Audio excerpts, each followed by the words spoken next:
catch. Well, All or right. can't. Catch pinkies? Huh? I said you can't catch pinkies. That's different. We're not talking about me right now. Hey, Brandon, remember how we used to do film session in high school and not got mad at you for high stepping into the end zone? I'll when we were never losing? forget that, dude. He scared the shit out of me when he said that. Oh, look at Brandon. Brandon's just an asshole high stepping into the end know zone. what's What funny? a We dick. were down like what 50-20 at the time. I don't remember. Right, Brandon's a dick. Oh God. Who goes high stepping into the end zone when you're losing by 30? Like, what the fuck? We got shit to do, bro. I know. I was like, what an asshole over here wasting fucking time. Chase Claypool over here. No, fuck Hey. that corner, bro. That corner was talking shit to me because I think he That's got a fucked good up. tackle on me though. Ben, that's fucked up. Don't bring Chase Claypool into this. That's fucked up. What? What's wrong? What? Dude, am I wrong? Dude, No, I'm joking. Yeah. I was like, okay. I was like, Here, you bro. slowed him down. He's a problem. He's a little drama. He's the problem child right now. Yeah. No, what was I gonna say? Oh, it's funny you mentioned that because I have that touchdown like on my huddle reel or whatever, you know. And every time I see that touchdown and I see Brandon high stepping, that's all I think about. It's not. Bro, it was literally 2 fucking steps, bro. I fucking stopped like 2 steps into it because I was like, fuck it, I'm not gonna do it. Bro. Watch this.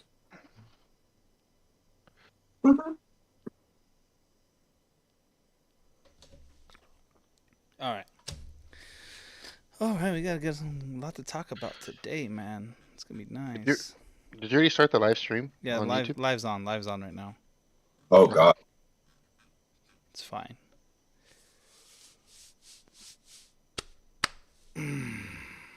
My sweet prince tore his ACL today. I'm so sad.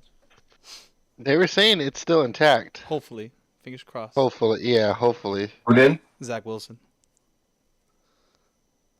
Yeah, From the yeah. It's my sweet prince right there. bro. That kid can't catch a break, dude. Everything was going for him too. Everything was going for him. I really like him too. I told you that when he was coming out of college when we were dealt that one time. I think he's a stud, but I guess. Oh, dude, look at here we go. Oh no! Can you see it? It's tough to see. Get it, Brandon. Get it, Brandon. Literally, Look at.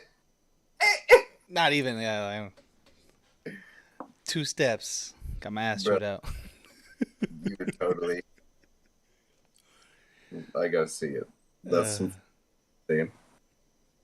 All right. Ready, Ben? Ready, Levi? Ready, Yeah. Stevie? Let's go. Steph, you better do most of the goddamn talking since you've been missing. Yeah, I'm gonna bring that up, Mr. Hey, Levi. So my brother got his facts. Like we were doing top running back rankings, and he went to NFL.com, recited that bitch word for word. You told me that. I remember that. So We do that shit again too today. I'm gonna do the same thing today. Yeah, see, Y'all are some mother. Brandon. I'm the Skip Bayless of this podcast. I told you this, right, Ben? Yes. I flew out to Latrobe, Pennsylvania earlier this week, and I snuck a freaking identification pass off a freaking journalist, and I sat there and took notes. I stole the guy's notes from next to me, and I brought him back here. What do you think of that? Top that, Stefan. You fool. How about that? You So, fool. guys, just so you guys know, I'm wearing a wire. Did you guys get that, boys? Moving on them. Get him. Oh. Run it. Like, here we got Bill Belichick and his team over here wearing wires. This is gonna be Not a good Bill. fucking episode, dude. This is gonna be a good fucking episode. Not Bill. No, All right. Billy. Let's get this intro in. All right, let's go. Hello, everybody, and welcome to episode Hi, everybody. 13. You son of Oh, you did that my on God. purpose. Oh, jeez. All right, sorry, everybody. My Then bad. wait till the next time I see you. Your sweet cheeks are mine. All right, go ahead. Hello, everybody, and welcome to episode 13 of the ZonaBoyz podcast. Today, we're going to be talking about Cardinals Bengals aftermath results and positives and negatives, NFL news around the league, early Rookie of the Year candidates, and then we're going to go over the NFC and AFC North I'm with Stevie, Ben, and we have a special guest today, Mr. Levi Durnil. Ooh, he gave my last name. Very, very knowledgeable person of the game of football, so it's always nice to have this man That's on. not what Ben told me. Very special education, specially educated knowledge. Fun fact: Levi actually banged Zach Wilson's mom, so he actually started the trend. Yeah, Oh. and his ex. Yes, yes. Beautiful. Don't tell my wife. So we're gonna scratch that in the edits. Edit. The poster for this episode is going to be Levi with the ball and chain on him. Oh, dude, I still have that picture. I got that picture. I look good. I'm just kidding. We're going to go over some quick NFL news before we talk Cardinals Bengals. So, number one, my sweet prince, Zach Wilson, tore his ACL. Allegedly, I'm hearing Robert. Needs to thicken up a little bit. That was the one thing I was worried about with him coming out of college. He's a little slight in the frame, but yeah, bummer. Let's be honest though, the Jets weren't going to do squat this year. They're still rebuilding. Kid's a stud, but he needs a team around him. I mean, they That's true. just lost Mekhi Becton too with the I think it was a knee injury as well. Plus, Becton was already looking like he was gonna. They brought what's his name in Dwayne Brown, who's like 38. Brown, Yeah. So it's just crazy. It was a non-contact injury too. Like he literally made a cut and just it's wild, man. That's that Those are the turn. worst ones. Yeah, It's just those are the worst ones. kind of makes me feel like I don't think Kyler should be going on the field for more than one drive this preseason.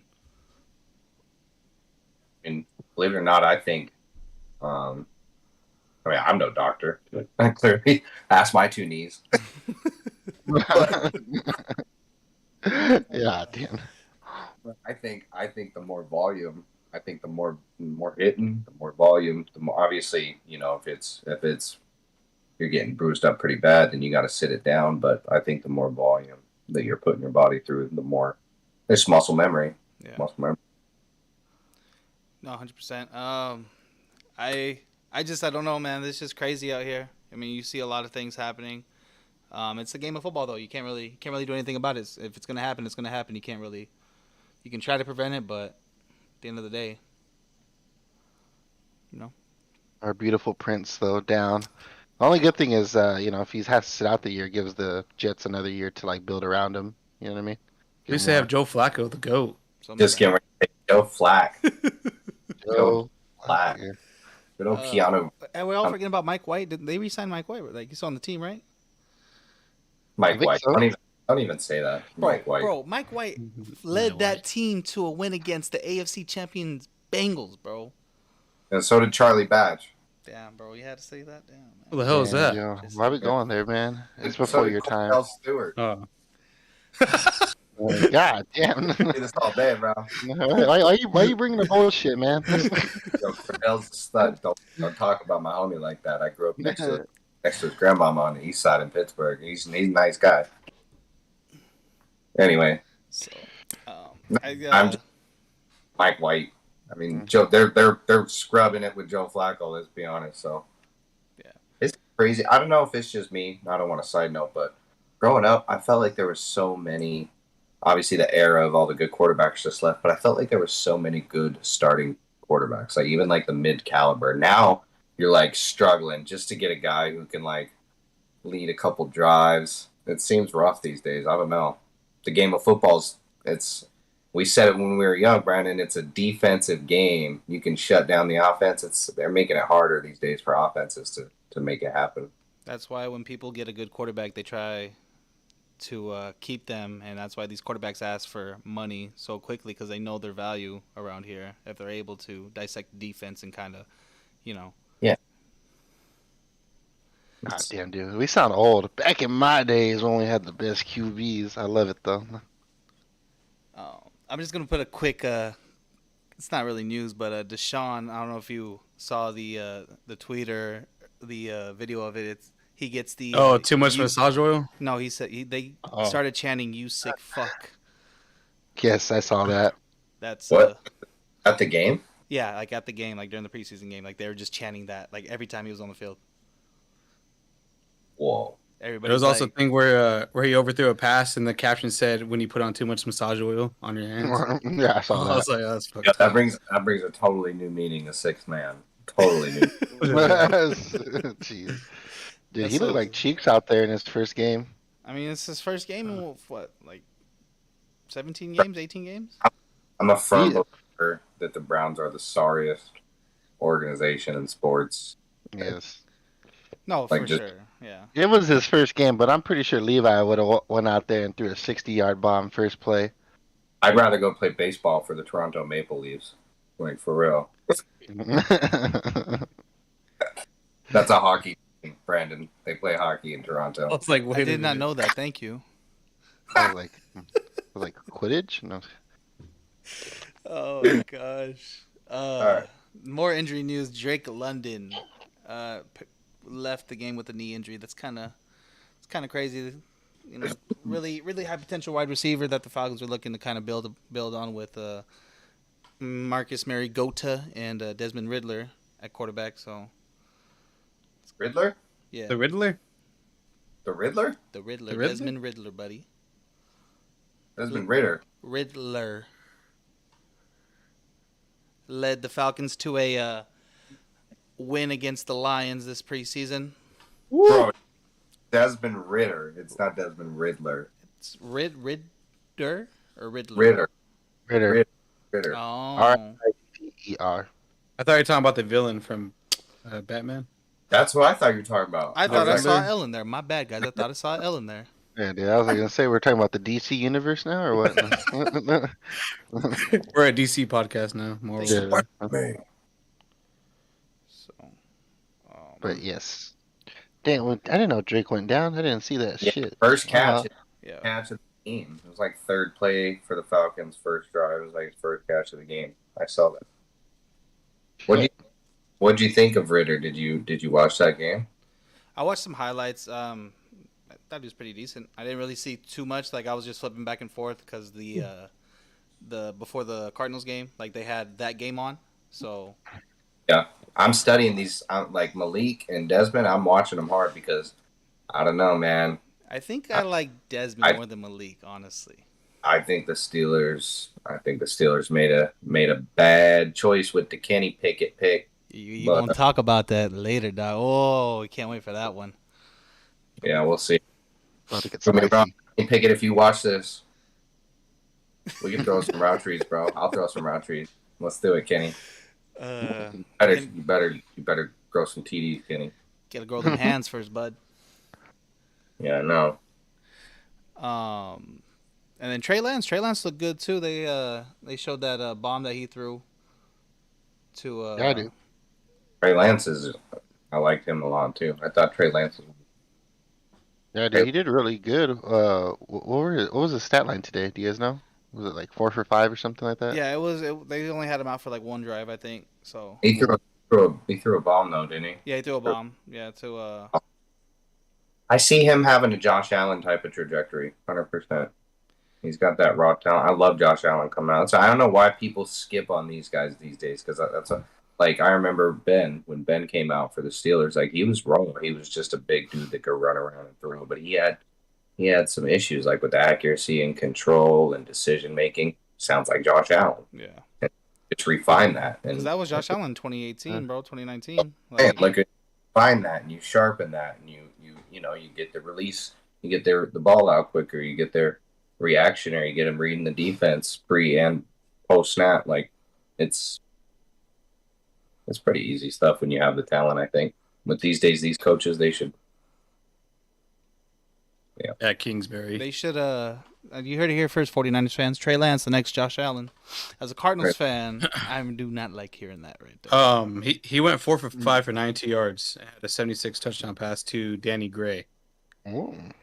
I don't know who that is. But 76-yard touchdown. yeah. Touchdown pass to Danny Gray. Yeah, but he's got a see. I think he was better than any of the quarterbacks coming out this year. Like to me, he's sneaky athletic with the ability to run the ball too. That's in college. He was almost like a running back. I mean, he's thick. So anyway, he went to a small school too, right? Or not a small school, but Was it like North Dakota State? yeah. Florida State, just like Josh Allen. Wyoming, not a big FBS, but yeah, I think a lot of these. I think there's a different. That's why you're seeing like the Zach Wilsons, and it all started with Patty when we talked about it years ago. Like when Patty came out, Pat Mahomes. That was the one. It was when you get the guy that's got the size and the arm talent. You just got to move it around. Find the guy. Andy Reid was the guy that can shape that piece of clay. So they found a guy for Josh Allen, right? Yeah. They find a guy for Trey Lance. You got to same thing with Zach Wilson. These guys, it's all about being able to throw the rock these days from different platforms. Yeah, I think about Mahomes teaming up with Bruce Arians because they were supposed to trade up for him, but the Chiefs made a better offer to the Bucks. Mm-hmm. I think that would have been a good offense right there, honestly. And I actually I agree, obviously, because Bruce, but I think Bruce Bruce is known for that play action, driving the ball down the field just like he did with Ben. You know what I mean? Run the ball action. So I think it would have looked different with Patty and Bruce. I like the way it ended up being with Andy because Andy runs. Yeah. And it's like basketball on field turf. It's fun to watch. I want to get your opinion on this, Levi. Do you see the Chiefs taking a step down with the loss of Tyreek Hill in that offense, or you think it kind of stays the same?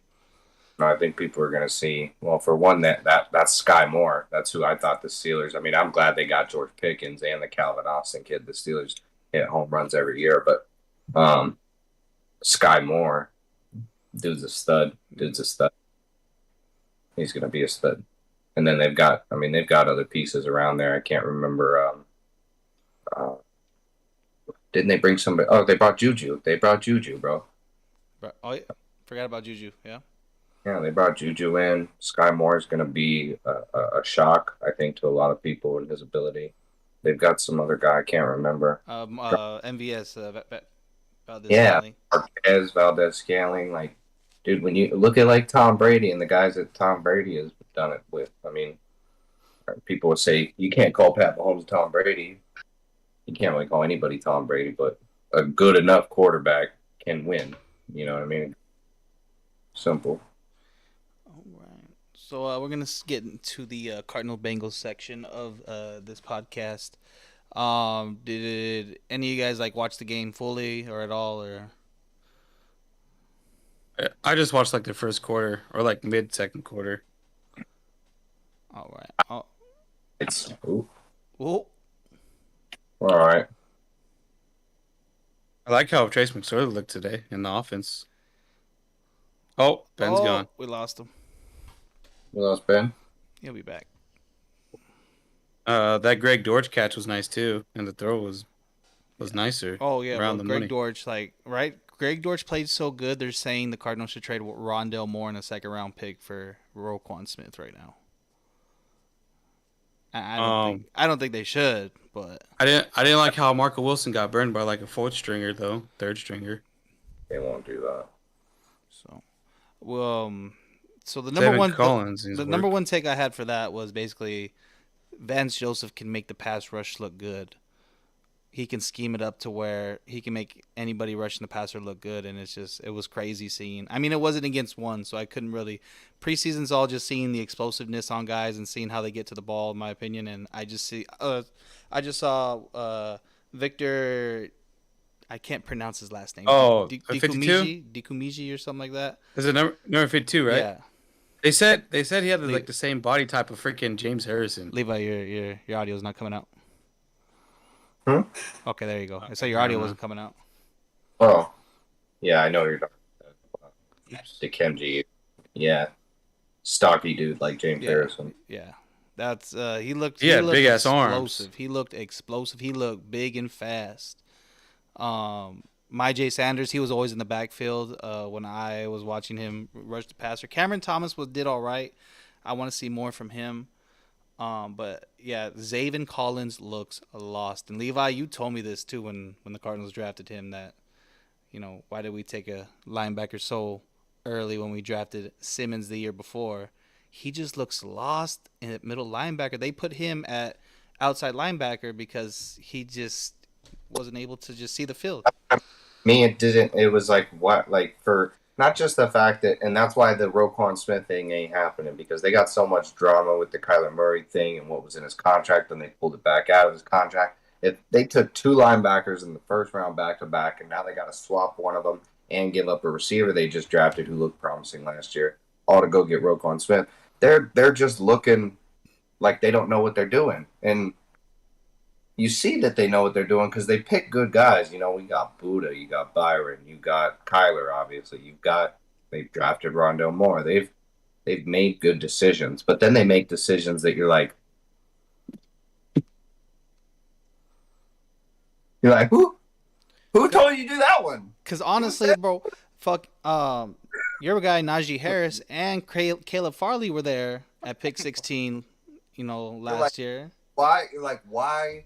For one, Zaven right after Isaiah, but the 2 body types, they're too much overthinking. I mean, Isaiah is a different type of versatile player versus Zaven. Like I said, he's like a tree trunk. He's just gonna sit in the middle of the defense. Yeah. Plus, he's raw. He's super, super raw. Yeah.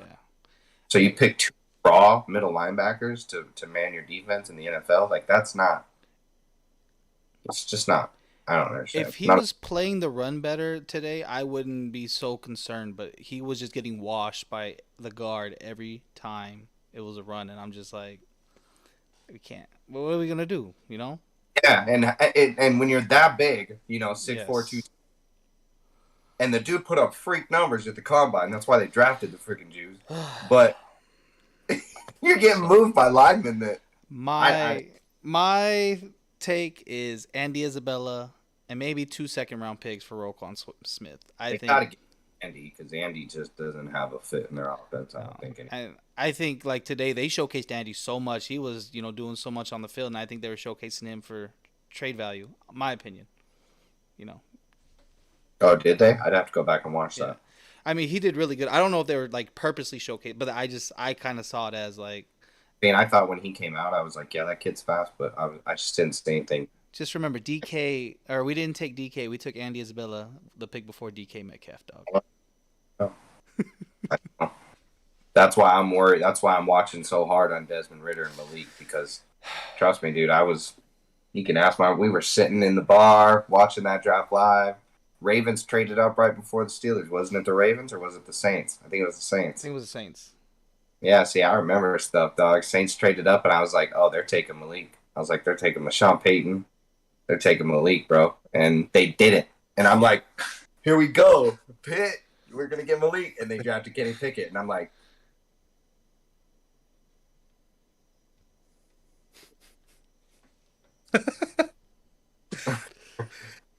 sorry. That was literally what it was like. Everybody looked at me, and I was like, no.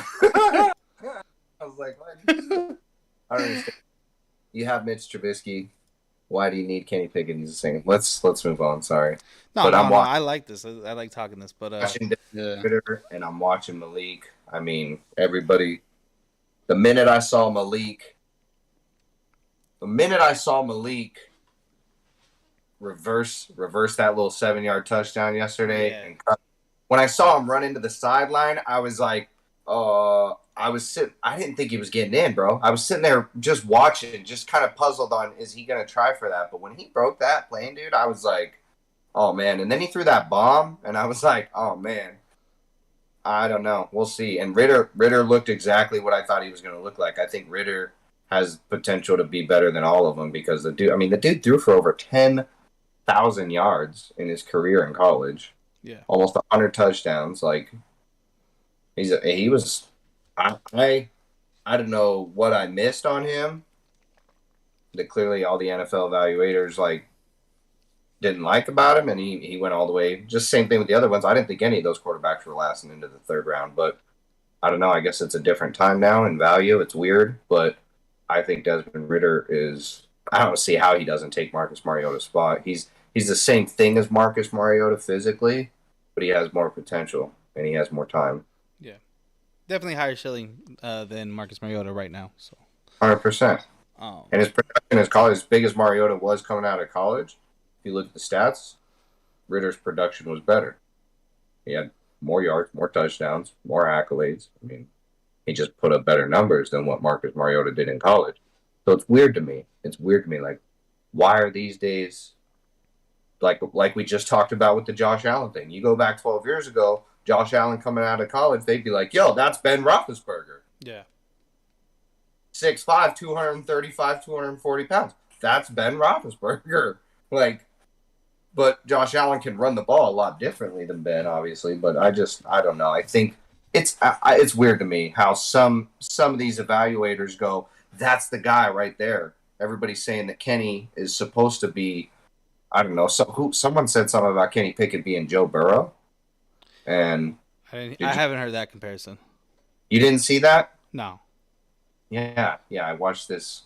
I don't know who it was. I think it was Phil Simms. I think it was the Phil Simms podcast.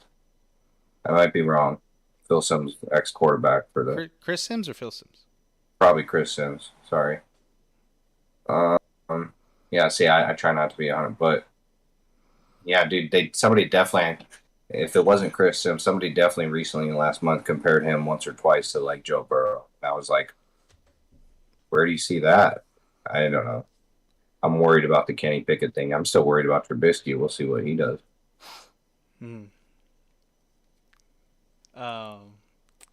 Yeah, but we're gonna get in that segment, and it's gonna be really really good because I have a lot of stuff to say about the Steelers as well. But I honestly think going back to the Cardinals game that they need to address the corner position because right now they only have Byron Murphy that we can really trust. Because Marco Wilson cannot. He got burnt so much today. And then Christian Matthew, he looked pretty good. He's 7th round pick out of a small school. I mean, he's like 6'2", 220. I mean, he's good size corner for the NFL. But he definitely needs to be developed. And I really hope they can develop him because that would be nice to have a tall corner out there playing for us. Yeah, I like those big corners. I think it'd be sick to have a big ass corner like that. Oh man! And then Yeah, Josh, I'm scared for the Cardinals defense, man. I really am. Not the offense, but the defense. I'm just really nervous. Yeah, 100%. I agree. that it's just that secondary, man. We have two great safeties. We have like one of the best safety tandems with Yeah, Budda JT Baker and yeah. Jalen Thompson. Mhm. But I mean, that's not gonna work when they're throwing double moves at Marco Wilson. He's falling for him every time, man. Looking like Trayvon Diggs, and he don't get interceptions like Trayvon Diggs. So Yeah, see, and that's like my immediate when we talk about like Zaven Collins or when we talk about some of the recent picks, I'm like, I just feel like you mentioned Caleb Farley. I thought that was right up their alley. Big corner, man, press corner, but he can still in those big corner. What's funny is a lot of people you look at those big corners and they think, oh, that's a man press corner, but I truthfully believe that those big corners play way better than they do in man because they occupy more space, and as long as they can react well enough, I thought Caleb Farley would have been a really good pick for the Cardinals. I thought so too. And when he fell to us, I was just like, oh damn, like this can really happen. I want Caleb Farley. In Washington? What's up? He's in Tennessee.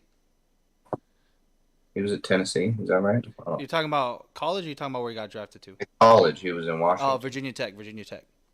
Virginia Tech, that's right. Yeah. That was. I thought you said where he got drafted to.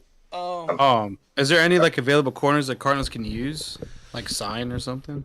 I mean, they have Chris Harris Jr., Jack Rabbit Jenkins, Robert Alford. I think they should re-sign on Robert Alford. He already knows the defense. Oh, Yeah. I was gonna say I thought we did. We didn't re-sign him. We did not. Oh. I mean, they can go young and go for Kevin King. Or no, was it Kevin King? I think it is Kevin King. The little 27. Yeah. Yeah, Kevin King was a guy. Had the torn ACL a couple years ago. Jack Rabbit Jenkins. He played on Tennessee last year, I think. I remember him. I think it's that Cliff Kingsbury seeing through rose-colored glasses. I think he's always focused on that offense. And yeah, that's true. that's why I mean... And it's true because, like, right now, like, that offense is 2-3 man deep at each position. Like they're Yeah, like honestly. I've seen a lot of depth. Like there's the only starter that was playing, I think, was Will Hernandez, and that's because we got him during the offseason. They wanted just to see how he played in that offense, and Will Hernandez did fucking amazing. He was pushing those piles. I mean, both those the 1 yard runs by Jonathan Ward were behind Hernandez's ass. Like he's pushing that fucking pile. Yeah, I'm really excited for the starting five for the Cardinals for the line because I think they're all individually really good. Really happy Hudson stayed too. Sean Kugler, man. Sean Kugler's crazy nice offensive line coach.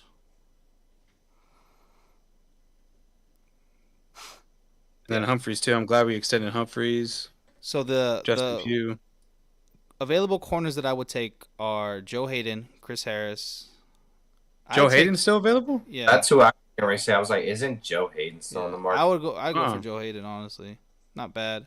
Just because the experience, and I think it's better than having someone like better than nothing, yeah. Levi, what happened to Xavier Rhodes, man? What do you mean? I mean, he just fell off. Like there was like a good 2-3 year span. Rhodes closed. Like it's just crazy. I think people corners. I think corners have the youngest shelf life. If you want me to be honest with you, I say running backs. That's what everybody says. That's why I was getting ready to say. Everybody says running backs have the shortest shelf life, but I mean, look at. I know James White just retired 9 years. Jamal Williams for the Lions, he's like 10 years in. Could do this all day. You know what I'm saying? Like I think corners, they might be in the league and around the league longer, but actually performing at a starting to higher than average starter level. You know what I'm saying? A performing level. Yeah. I mean, I don't know. Look like Richard Sherman. Richard Sherman was not a star every single league he was in the year. He had like 6 years, 7 maybe. Yeah. I'm back. There he is. Oh God! Oh hey Ben. Sorry, Levi. You're rudely interrupted by Ben. Come on, Ben. My bad. Come on, Ben. Sorry, dude. The entire like electricity power went out in the whole neighborhood. Oh wow. Yeah, dude. I was Is like it walking. raining? Is it raining pretty hard? No, dude, it's not raining at all. So I'm surprised it went out. Right. Yeah, everybody in the neighborhood was outside with their flashlights and shit, like trying to figure out what the hell was going on. All I was right. like, oh. We're talking about the Cardinals game and going over corners right now. Levi, I'm gonna give you 3 names. I want you to rank them 1 through 3. Joe Hayden, Chris Harris, AJ Bouye. Oh, that's a tough one. AJ Bouye stay available? Yeah. What the? I mean, that's a really tough one. All right, just give me your top one then. Give me your top one. It depends on the defense, honestly, because For the Cardinals. For the Cardinals, Yeah. I would honestly probably take AJ Bouye. Yeah. For the Cardinals, because I think he's the youngest of them. He's like 31 or 32, if I'm not mistaken. 30. Maybe. He's 30. Yeah. Yeah, I'd go all day because Chris Harris Jr. He's 33. Mm-hmm. Yeah, and who would we talk about? Joe Hayden. Joe Hayden's 33 probably. So, I mean, I'd take Bouye. Bouye played at a pretty high level, and I mean, not that I think Chris is a little too old and past it, which is funny because of all the like actually who had the best careers. It was probably like Chris Harris Jr. right there with Joe Hayden. Yeah. But yeah, man. I'd take Bouye. And one of those guys is better than what they got though. Well, no, I don't know. Chris Harris is probably the bottom of those 3 for the Cardinals. I would take Bouye or Hayden for sure. I would add them on. I'm leaning more towards Bouye, like because you said that it's the youth. I mean, he's 30. He's 3 years younger. You know, he has, less tread on those tires, and I think he fits our system pretty well. Yeah, he fits that. He fits that system. Yeah, man. Just I wanted J.C. Horn, bro, last year. That's who I wanted the Cardinals to get. But I knew he wasn't gonna fall. I knew like there was like a slight glimmer of hope, but I knew he wasn't gonna fall to us. And I was just like, when the Panthers took him, I was like, damn, man. I think good corners are like Sauce, dude. Sauce looks so good in camp right now. I mean, it's camp, but the Steelers. That's why I thought the Steelers were if he was there, but there's no way. Oh no, bro, he was top Like 5. like when of course, yeah, when they early on early on in the college season before Sauce ranked started shooting up the boards. That was an early pick for me. I always start a year ahead before these freaking drafts come out, and I look and see like who are the guys that I know. Just like Calvin Austin, dude. It's always Calvin Austin's a kid I watched like probably 2 years ago. I was like, this is a little water bug. Everybody's trying to find a name. Pin it, by the way. Everybody's trying to find a nickname for Calvin Austin, right? Like Tyreek Hill, because Tyreek Hill's the cheetah. Calvin Austin. You guys know about Calvin Austin at the 40, right? Wasn't it I don't. Yo, go back and watch it. It's on YouTube. There was the whole Calvin Austin ran a set the record, the 40 record, but they adjusted his time and moved it back to slower, but it don't make no sense. Like there's videos all about it, like a conspiracy thing, whatever. Was it a 4.3? No, I mean it was like a 4.2 or something. It was faster than CJ's record. I can't remember. I watched it. You guys got me on here, freaking. Oh, I see YouTube right now. It was a 4.09. Yeah, 4.09, bro. Holy crap! But they readjusted the time to go to like a 4.3. But when it was a 4.3. Yeah, I see it. Go back and watch it, and people timed it, and I don't know. I mean, the kid is stupid fast, but holy crap! Bottom line, Calvin Austin. Everybody's saying Tyreek Hill's the cheetah. I think Calvin Austin's the water bug. I call him the water bug. But he's the guy that I watched like 2 years ago, and I was like, hey, this kid's he's gonna sleep in the draft because he's super, super tiny. You know, Isaiah McKenzie's those small guys. He's what Andy Isabella wishes he could be. The undersized, fast receiver. I agree. The scheme, the undersized receiver, but I don't think Isabella has that twitch. Isabella has the straight line speed. Yeah. But like the vision, the ability to get in and out of your cuts, you know, that's why I say water bug. That he's like a little scat back dog. We'll see what he does. I don't want to. Ben, do you want to add anything? Did you watch the Cardinals? Oh game? My!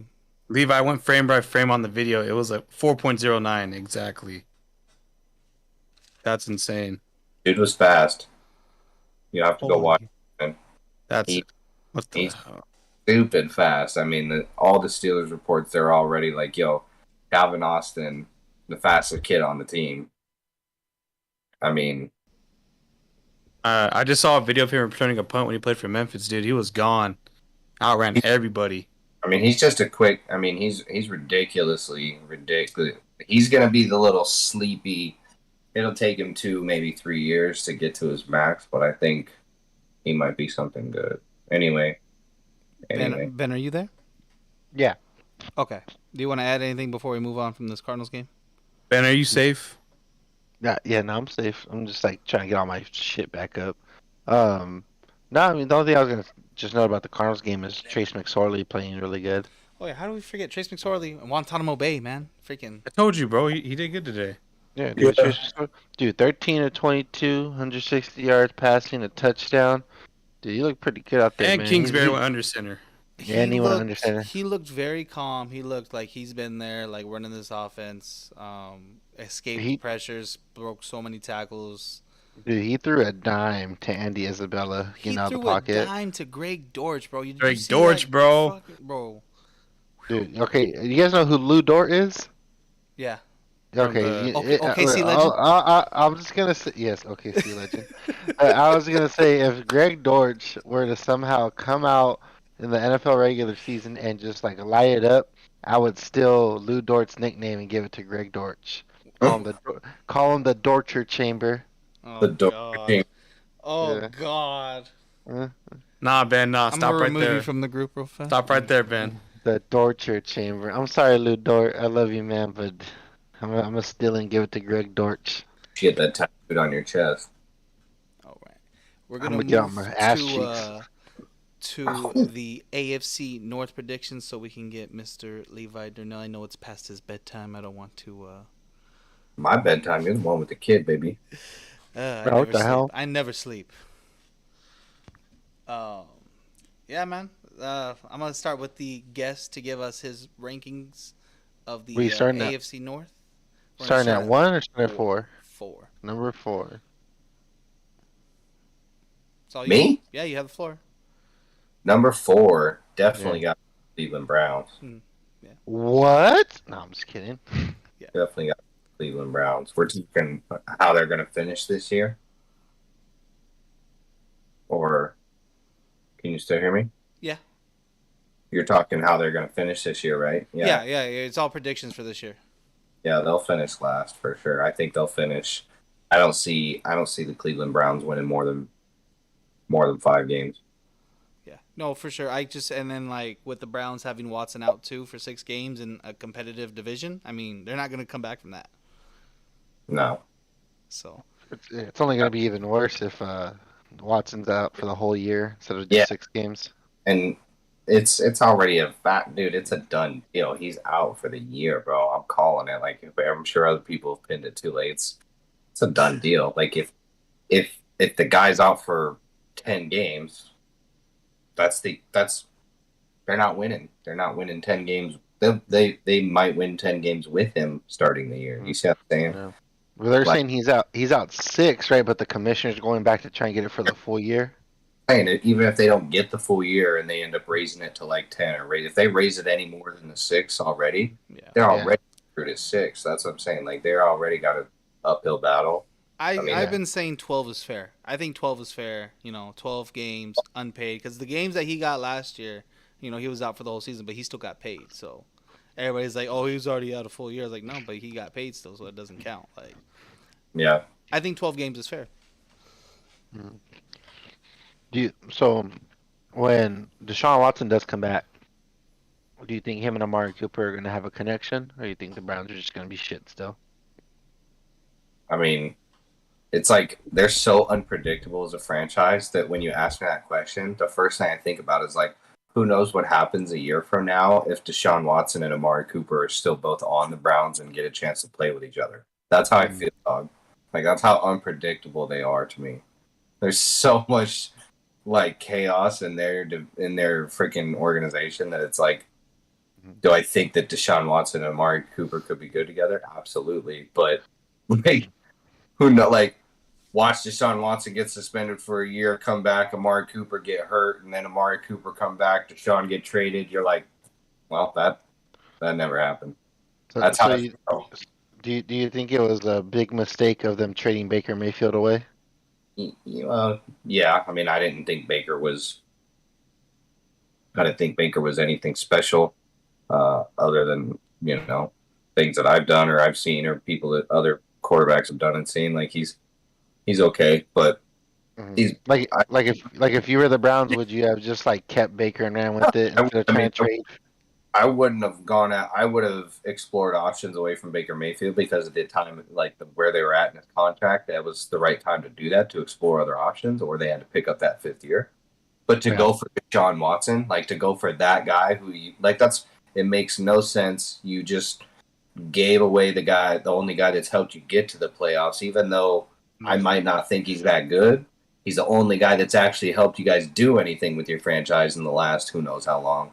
You gave up on him, said screw everybody else's opinion, went and got this dude who, with all this turmoil around him, who might not even play for this year. And you're paying him more than any player's ever been paid. And you're still paying Baker. Shit. Baker's winning that NFC South, buddy. Like, eye contact. You're still paying Baker. Like, so the Browns, you can dock me, dog. Cleveland, listen, I mean, you pay me the salary that my company pays me right now, and I'll come over there to Cleveland and show you guys how to play some football because you guys need help, man. They just don't make good decisions. They just do not make good decisions. Hey, Brandon, can I ask Levi a question? Levi, is Kyler Murray, did he deserve that contract he got? Yeah, I mean, you have to pay that. You're the card. It's like, that's what I mean. Yeah, you have to pay that guy. I don't know what example I was going to use. Like, you have to. The Cardinals haven't had anybody like him other than Kurt Warner, and they got. Let's be honest. That was Kurt Warner being Kurt. That wasn't Cardinals being anything for him. You know what I'm saying? Like, he made that. Oh, So yeah, you absolutely have to pay. Would you say he's probably the best thing that's ever happened to the franchise? Is Kyler Murray? Well, other than Larry Fitzgerald, maybe. Quarterback wise, I should say. Quarterback wise. Yeah, quarterback wise, technically no, because he hasn't gone farther than Kurt Warner. I'm all about. I mean, Kurt won a Super Bowl with the Rams and then went to another one, right? Yeah, true. And he had two, I mean, those 3-4 years with the Cardinals, they were good. That was their time. Trust me, we were in high school then, Brandon. You remember? we were in middle school, dog. I remember you came up to the table as That was soon the day after the Super Bowl, and you Adrian said, Wilson and Quan Bolden. Like that was. I mean, they had who was that run? Beanie Wells. Like no, it was Edgerrin James. It was Edgerrin James. Edgerrin James and Tim Hightower. Tim Hightower, yeah. Oh my God, I forgot about Beanie Wells. James, Tim Hightower, Beanie Wells. Like they had pieces. I've always said the same thing about the Cardinals again and again. Like, yo, I'm a native now, so it's my home state. I'm not dissing. I would diss on Pittsburgh just the same if they were making stupid fucking decisions. But Cardinals, like, not as bad as the Browns. Like we said, they'll make some solid choices. Byron Murphy, Buda Baker, Kyler. But then you see some stuff like Zaven. You see some stuff like Andy Isabella, which I get it with Andy. I get it. You have that happens every year where people blow up at the combine and people reach for him and it doesn't work out. But I don't know. I think they'll find foundational I don't know if I'm summing this up. They find obvious foundational pieces like Isaiah Simmons and Buda or DeAndre or Kyler. Like those are not too hard of choices to miss.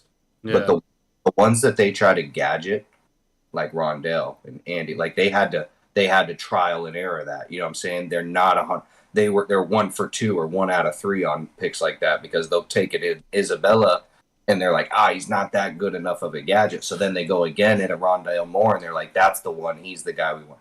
So they keep going and going and going until they hit the guy they want, but they're wasting time. They're wasting time. They're wasting time. They're wasting picks. They're wasting capital.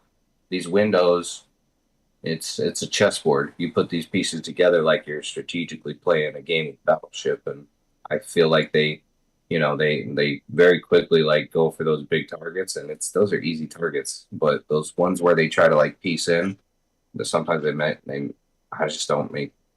just not the right choices sometimes. So I was happy when they got Rondale Moore, man. I was like, okay, Andy's replacement. Like Rondale Moore is more electrifying. Like I knew Rondale would be a stud.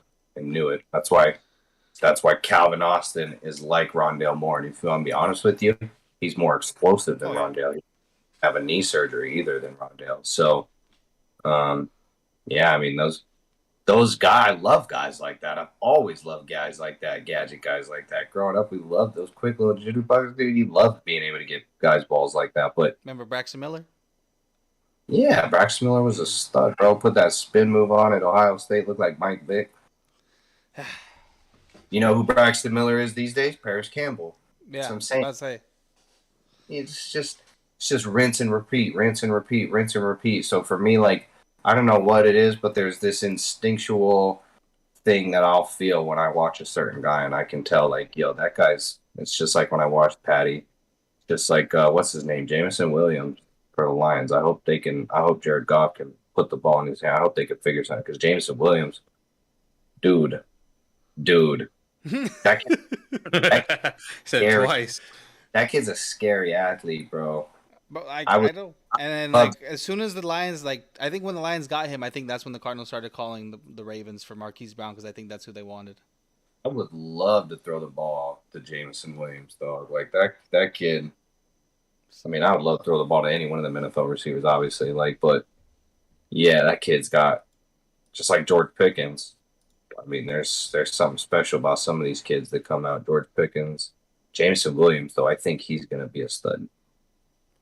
So let's pivot back to these predictions. So, are we all in agreement? Browns are gonna be number 4 on this in this AFC North? Yeah. Watson's 6 games, like Levi said, probably the whole season. Like I agree. So, and then you're number 3, Levi. It's a tough one. Obviously, everybody's going to know I'm biased. I think this could go I think this could go any one of those spin ways, but I'm gonna stick to my guns, and I'm gonna say the Ravens, believe it or not, by a hair. I think Oh, Hot take? man. I'm just kidding. That's not a hot take. Uh, I think the I Ravens mean, by a hair. We're not talking a drastic measure. I think the Browns are pretty low down there. I think the Ravens, Steelers, and the Bengals are all real tight right there. I think the Bengals slightly Yeah. edge it. yeah. I sorry, I Ben. think Go for ahead. number no, you're good. I think I got the Steelers at number 3 for me, but only because of their quarterback situation right now. I don't No, really care for any of their quarterbacks. that's totally fair. And the only reason the reason I have the Ravens where they're at is because I think their receiver situation. I mean, they're too one-dimensional. When you had Marquise Brown, they still were pretty one-dimensional. They're a run-heavy offense. So Yeah, I think Rashad Bateman can give them like some good usage, but it's gonna be one of those things where they're only gonna get to the playoffs and that's it. That's where they'll cut out at. yeah, and that's if they again. I mean, that's a sneaky hard division. So that's the reason.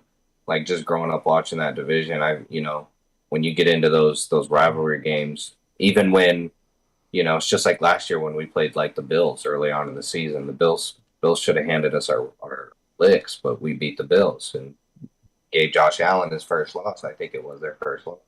So I think Mitch Trubisky is going to do better than what people expect. yeah, I think Mitch has been getting some raves, and trust me, I wasn't. Me and Brandon talk all the time, big on Mitch when they took him out, but I've seen some tape and I've heard some things, and When he spent a year with that Brian Daboll over there in Buffalo with Josh Allen. I think he learned some things, and he wasn't bad in Chicago. When you look at his stats, he didn't have a very good I team. just think it was the coaching over there, man. The coaching's what really fucked him up over there. So Chicago's coaching for a long time now here. when you have a back like Najee Harris that can handle a heavy workload, I think that helps Mitch out too. In a defense. And Defense. Yeah. The You got only concern and the only reason why I have the Steelers at number 3 though is because of their O-line issues. Because their O-line, I look at it and it just to me it's atrocious. Like I don't see anybody there. Well, they went and brought, and that's fair, but they brought in James Daniels from Chicago, Yeah.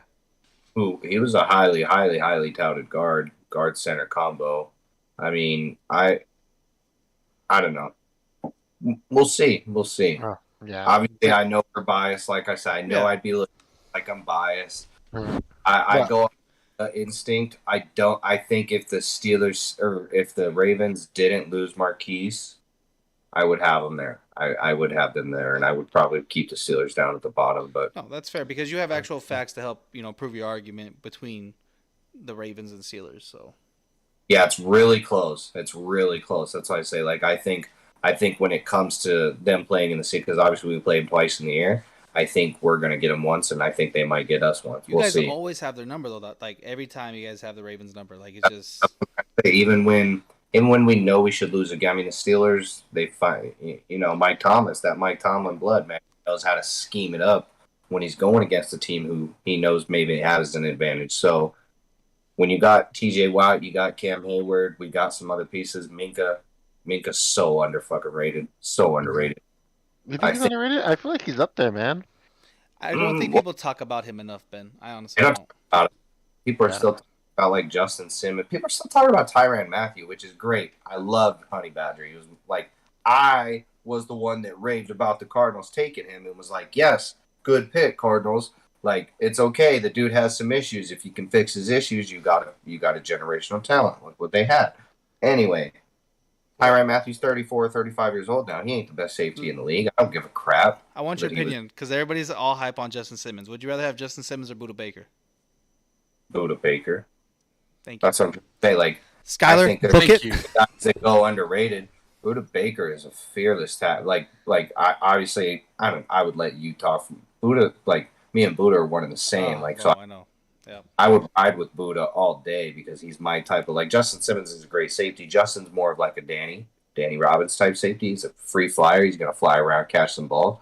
I like the way Buda comes up and hits, and he's a leader on that defense too. He's an intellectual leader. So, yeah, I think Minka's stupid underrated. I know a lot of Oh, people he's know. talented, bro. Like, he just his footwork, his awareness, his fucking intelligence of the fucking game. Like, Hey, send that video that I sent you to Ben. Ben, trust me, dude. Minka Fitzpatrick. Hey, I'm a firm believer. Everybody who watches this, I'm a firm believer that Minka Fitzpatrick would be one of the best running backs in the league. I think he'd be one of the best offensive players, defensive players. I think he's actually similar to like a Deion Sanders. Like You think he's so? dude, watch ooh, his feet work. Ask Brandon, bro. His footwork is insane. He was doing drills with the backs at Steelers camp, and he makes Najee Harris look he was makes fast people look not so fast. not fast. That boy, hey, what did Chris Rock say? Chris Rock said, and that boy got slave feet. Chris Rock said that. I didn't say that. I'm not. Chris Rock said that. Levi said that. Chris, He I just didn't wants say to. it. He Chris just Rock. wants to verify, and then like just let you know, Chris My boy- Rock said that. My boy Chris. Oh my gosh. So, I got the Ravens above the Steelers. You have the Steelers at 2, Levi. So, I mean, you already got into that. Fair enough. Yeah, I have the Steelers.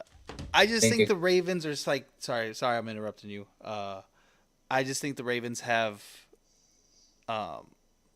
what's more they're getting their Experience? defense back. Not experience because Steelers have good Yeah, I think good the Steelers- pieces. Defense this year. That's why I felt like the Ravens slipped a little bit. I mean, I know they got Marcus Peters, and I know they have Marlon Humphrey, but aside from Patrick Queen, Yeah. they're. I feel like their they're. pass rush has always been pretty good. Yeah. Like it's not elite. It can get there, but it's always been in that good tier, like the A tier. That's why I think they're going to play enough teams that can get past them. It's not about the Steelers. I don't think the Steelers are just because I think they might finish, and just because I said I have the Ravens at 3, that could be. I mean, we're talking realistically, guys. I see the Steelers going like I don't know, 9-8, 10-7. You see the Ravens going probably 10-7. I don't see the Ravens going more. I don't see the Ravens having a 12-win season. This division Not- is just going to be so competitive, and it's going to be a lot of wins too. In my Yeah, opinion. the mix-up in this year's league, there's gonna be a lot of competition in this year's league with the quarterback switch, and never been this offseason was outstanding. I mean, Matt Ryan leaving, lots of different quarterbacks moving, Julio, like all these things moving different pieces this season. I think there's a lot of competition this season, so I think the Ravens. I don't think they're gonna not have a bad team, and like the Steelers are just way above them. All I was thinking is it's going to be a really close division with those 3, and I think the Ravens will finish in the same type of win share as the Steelers. But I think the Steelers' defense is going to put them higher, right? Because when you get into like if you're both 10-7, then it's obviously who scored the most points in the season and who allowed the most points in the season. And I think the Steelers will. I think their defense is going to be solid this year. TJ Watt won the Defensive Player of the Year last year, right? I thought it was it? It was him. Yeah. You guys said a hot take. I got a hot take for you. What's up? My hot take for this year 2022 season, TJ Watt's going to tie his personal record and the single season sack record again. I mean, What's the record at? 20 what? And a half. Michael Strahan. He tied it last year. He almost. Remember they took that half sack away from him to set the record. yeah. Yep. So I think this year, like, I don't think people. I think he's still got something to prove. I think he's still pissed off, dog. I think TJ's better than JJ was. I think TJ, Oh If he yeah. does- Yeah. he doesn't set the record this year, he's going to tie the record again, his own record. Jeez, dude. Now, well, looking at their defense, dude, they're stacked. So I could see it, man. They have a really good lineup for the defense. I felt like their defense got better, and he's already at the top of his game, and he's still getting better. So it's going to be harder for them to block him this year because they're going to have to block other players. Uh, So I think TJ's going to tie it or break the record this year again. Like I said, man, I wish the Steelers had a better quarterback because they would definitely be up there. Because their defense is so good, and they had somebody that's reliable at quarterback. I feel like they can take this division because of the pieces they have on defense, the running back, They have Dude, they have weapons too. Like dude, they have studs at receiver. Studs yes. at receiver. Yeah, that's who everybody Like, needs to talk. George Pickens. I thought George we were. Pickens and Deontay Johnson just got paid, and the Steelers don't pay receivers, dude. They let them walk, and they draft really well at receiver They'll all do the it. time. Like as long as they're willing. Like Heinz Ward got paid, but Heinz Ward didn't want to leave, and he wanted to make enough money. That's what I'm saying. The Steelers look for guys, just like Cam Hayward, he'll restructure his contract so other guys on the team can get paid, and they can keep their team and keep the continuity and keep the camaraderie, and that's what the culture is about in Pittsburgh. That's what I've always loved. Like team first, everybody wants to get taken care of. I wanted them to pay Deontay, but if they had to pay Deontay at sake of losing, let's say, Minka and I don't know. Another guy, like you see what I'm trying to say? Like Yeah, it's no, I just get like what you mean. it's just like when we had Le'Veon. I was one of the very first people that said, "Yo, let him walk, let Le'Veon go." Because if we sign Le'Veon, we're not going to be able to re-sign Cam Hayward. We're not going to be able to at the time Ryan Shazier. We weren't going to be able to re-sign 3 or 4 guys on defense that were very crucial. So it was like, let it go, because I thought James Conner was going to be exactly what he turned into be, right? And he's cheaper, and Le'Veon could walk, and we could keep the defense, and we'd still have a better shot. And it's always that mentality I look at. So I think, yeah, George Pickens is going to be. Levi, how'd you feel about like Juju leaving though? Did you like Juju? Did you want him to stay, or did you not care? I did. I wanted Juju to stay, but I think the one thing I was always worried about with Juju, just like he gets a lot of flack in his social. I think kind of like how Le'Veon was caught up in like the rap brand. Like some of these guys get caught up in something else you got going on. Like I get it, you want other things after football, but like yo, you're a football player. You need to focus on this right now. You're trying to, and yeah, I thought Juju. I don't know. I think he had a little bit of growing up to do, but I thought the Steelers should have kept him. He reminded me a bit of Heinz Ward, that toughness. I mean, Dude, when he took down fucking Vontae, that's what I'm saying. When he dog, took that like, come on. go, like Juju was meant to be. He's got that Steeler blood. You don't be surprised if, and maybe I'm calling too early. Don't be surprised if Juju comes back and finishes his career.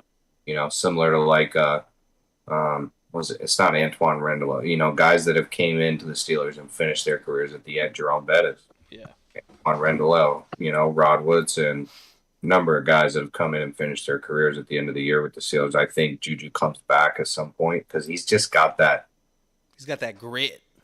Yeah, it's exact. I was literally going to say that exact word. He's got that grit to him. It's like it's a Yinzer thing. Like you only find that in that black and gold city. So, yeah, I wanted Juju to stay because I wanted the Cardinals to sign Juju, bro, because like he has that physical mentality that I believe wide receivers should have.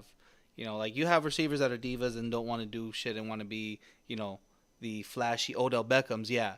But you need someone like Juju to fucking grind in that wide receiver core, man. And honestly, it was like he was like sneaky flashy, like his rookie year. Some of those, remember that? Like he had like a 97-yard touchdown from Ben, and like he had some plays Juju early on that were like super sneaky, and you were like, whoa, he didn't look like that type of athlete. I don't know how to explain it, but I think Antonio Brown hyped him up a lot too. It got him motivated, his rookie. Oh, 100%. I think he definitely took a step back after, and that was the reason I think the Steelers might have felt like he had reached his peak, and maybe he did. I don't know, but I don't think so. Based off some of the videos I've seen come out of the Kansas City training camp, it looks like him and Mahomes got some shit stirring up. So yeah, Mahomes throwing to you, man. I mean, that's what I'm trying to say. Like, if you're a guy like Juju, you could be a guy like Byron Pringle, and you have Pat Mahomes throwing the ball to you, so you're going to look better than you are, Byron Pringle. No disrespect. But I'm just saying, dog, nobody knew who you were, Prings. So let's talk about the Bengals at 1, because, I mean, they revamped their O-line. That was their biggest concern. Joey B getting hit a lot. I mean, he took how many sacks he took? Was it like 72? He took a shitload. Yeah, he took a lot of sacks. 72, 73. Yeah. So you got the Bengals at 2, Brandon? I have them at 1. I have the Ravens at 2. I thought we were past that because we were talking about the Ravens and Steelers. Oh, my bad, my bad. You want Sorry. to add anything before we talk about the Bengals? I'm sorry, Ben. No, you're good. I have the Bengals at 2 and the Ravens at 1. Whoa! About Ben's kidding, dude. No, I'm not kidding. I have the Ravens at 1. Okay, all right. No. You go first. You go first. Well, I am just a very firm believer, and I've said it multiple times. You can go back multiple episodes that there is a Super Bowl hangover for the loser. So that is the reason I have the Bengals at 2 and the Ravens at 1. So that factor of the Super Bowl hangover is the only reason? The main reason. Oh, the main reason. Okay. The main reason. So I am just a firm believer. You there? What's up?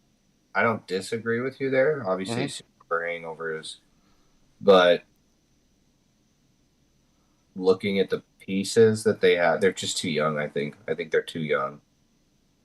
I think they can still win the division. What they have, they're getting all their running backs back. I think they're like I said, like you said, they'll still be like a one-dimensional team. Run first, kind of check it down to Mark Andrews. J.K. Dobbins is stud. Yeah, they'll stretch the field a little bit with Duvernay and Bateman. Their defense I think, will still be good. They'll probably split the series with the Steelers. But yeah, I mean, like I said, they're only going to get to the playoffs, and they won't go much farther than that. Do you think with Lamar Jackson gaining 20, 30 pounds that it hurts his explosiveness? I don't know. I mean, it could go either way. 30 pounds. Put on 20, 30 pounds, bro. Yeah, I think that. I don't think it hurts his explosiveness. He's always going to have quick twitch explosiveness, but I think it hurts his big playability. You're not going to see those 60-yard touchdown runs. I think that's the point of him adding that weight, is to be able to take those hits and take those shots and last longer. So I can see it, Ben. For his, he's a skinny guy. He's a skinny guy. So 20, he's always been that skinny, explosive dude that can just. Skinny, 20, 30 pounds. We'll see what that does to him. I'm sure he's going to be very explosive. He's massively explosive. I think he's going to be more powerful of a runner. I don't think he's going to take shots, but I think he'll be able to break more tackles. And he's already breaking tackles already. You know what I mean? Yeah, I mean, I can see where you're at, Ben. I mean, if they can fine tune that misdirection, read option offense, and really take a couple shots. But here's the thing, like you said, take a couple of shots, and that's like, I know where your head's at with how the shots get taken, but I don't think they have the pieces. Devin Duvernay is not a guy to stretch the field. He's a running back playing receiver. So he's a possession. Got to get him the ball in space and let him run after. Yeah, I guess I wasn't really thinking too much like the deep routes for Duvernay, more like the intermediate routes. No, you're right. They're gonna take shots, intermediate routes, and like same thing with Bateman. Bateman's not a deep threat. Bateman's a route runner. I think Bateman's one of those guys that's gonna find holes in the defense, sit down, and boom, get a shot. Boom, get a shot. Boom, get a shot. Have some good catches. But I think as it goes, they're going to, these defensive coordinators these days, they're smart. That's why I say they're so smart. They're so prepared. I think they're gonna hit some walls where people figure out what they're doing, and if they don't have somebody that steps up to get those big plays, Lamar can't run it all. He can't. He just can't. But we'll see. I mean, do they have anybody that can take the top off like how Hollywood Brown does, though? Not currently on their roster. And I think that's what they need, because it's going to be two tight ends, Bateman and Duvernay. And I feel like it's all short game. That's all it's going to be. And it's going to be a lot of run-heavy short game. And that's why I say I know where your head's at, Ben, with what where I'm in their head, too, of like, that's what they want to do. They want to run the ball, get a chunk, run the ball, get a couple. But you've got to take shots. You've got to have some guys. And that's like Duvernay's a guy that, you get him the ball in space and let him work with it. But he's not the type of, like, that's what Marquise was for him as well. He could take the top off, but at the same time, you could get him the ball in space, and he could make a couple moves on a screen and take it to the house.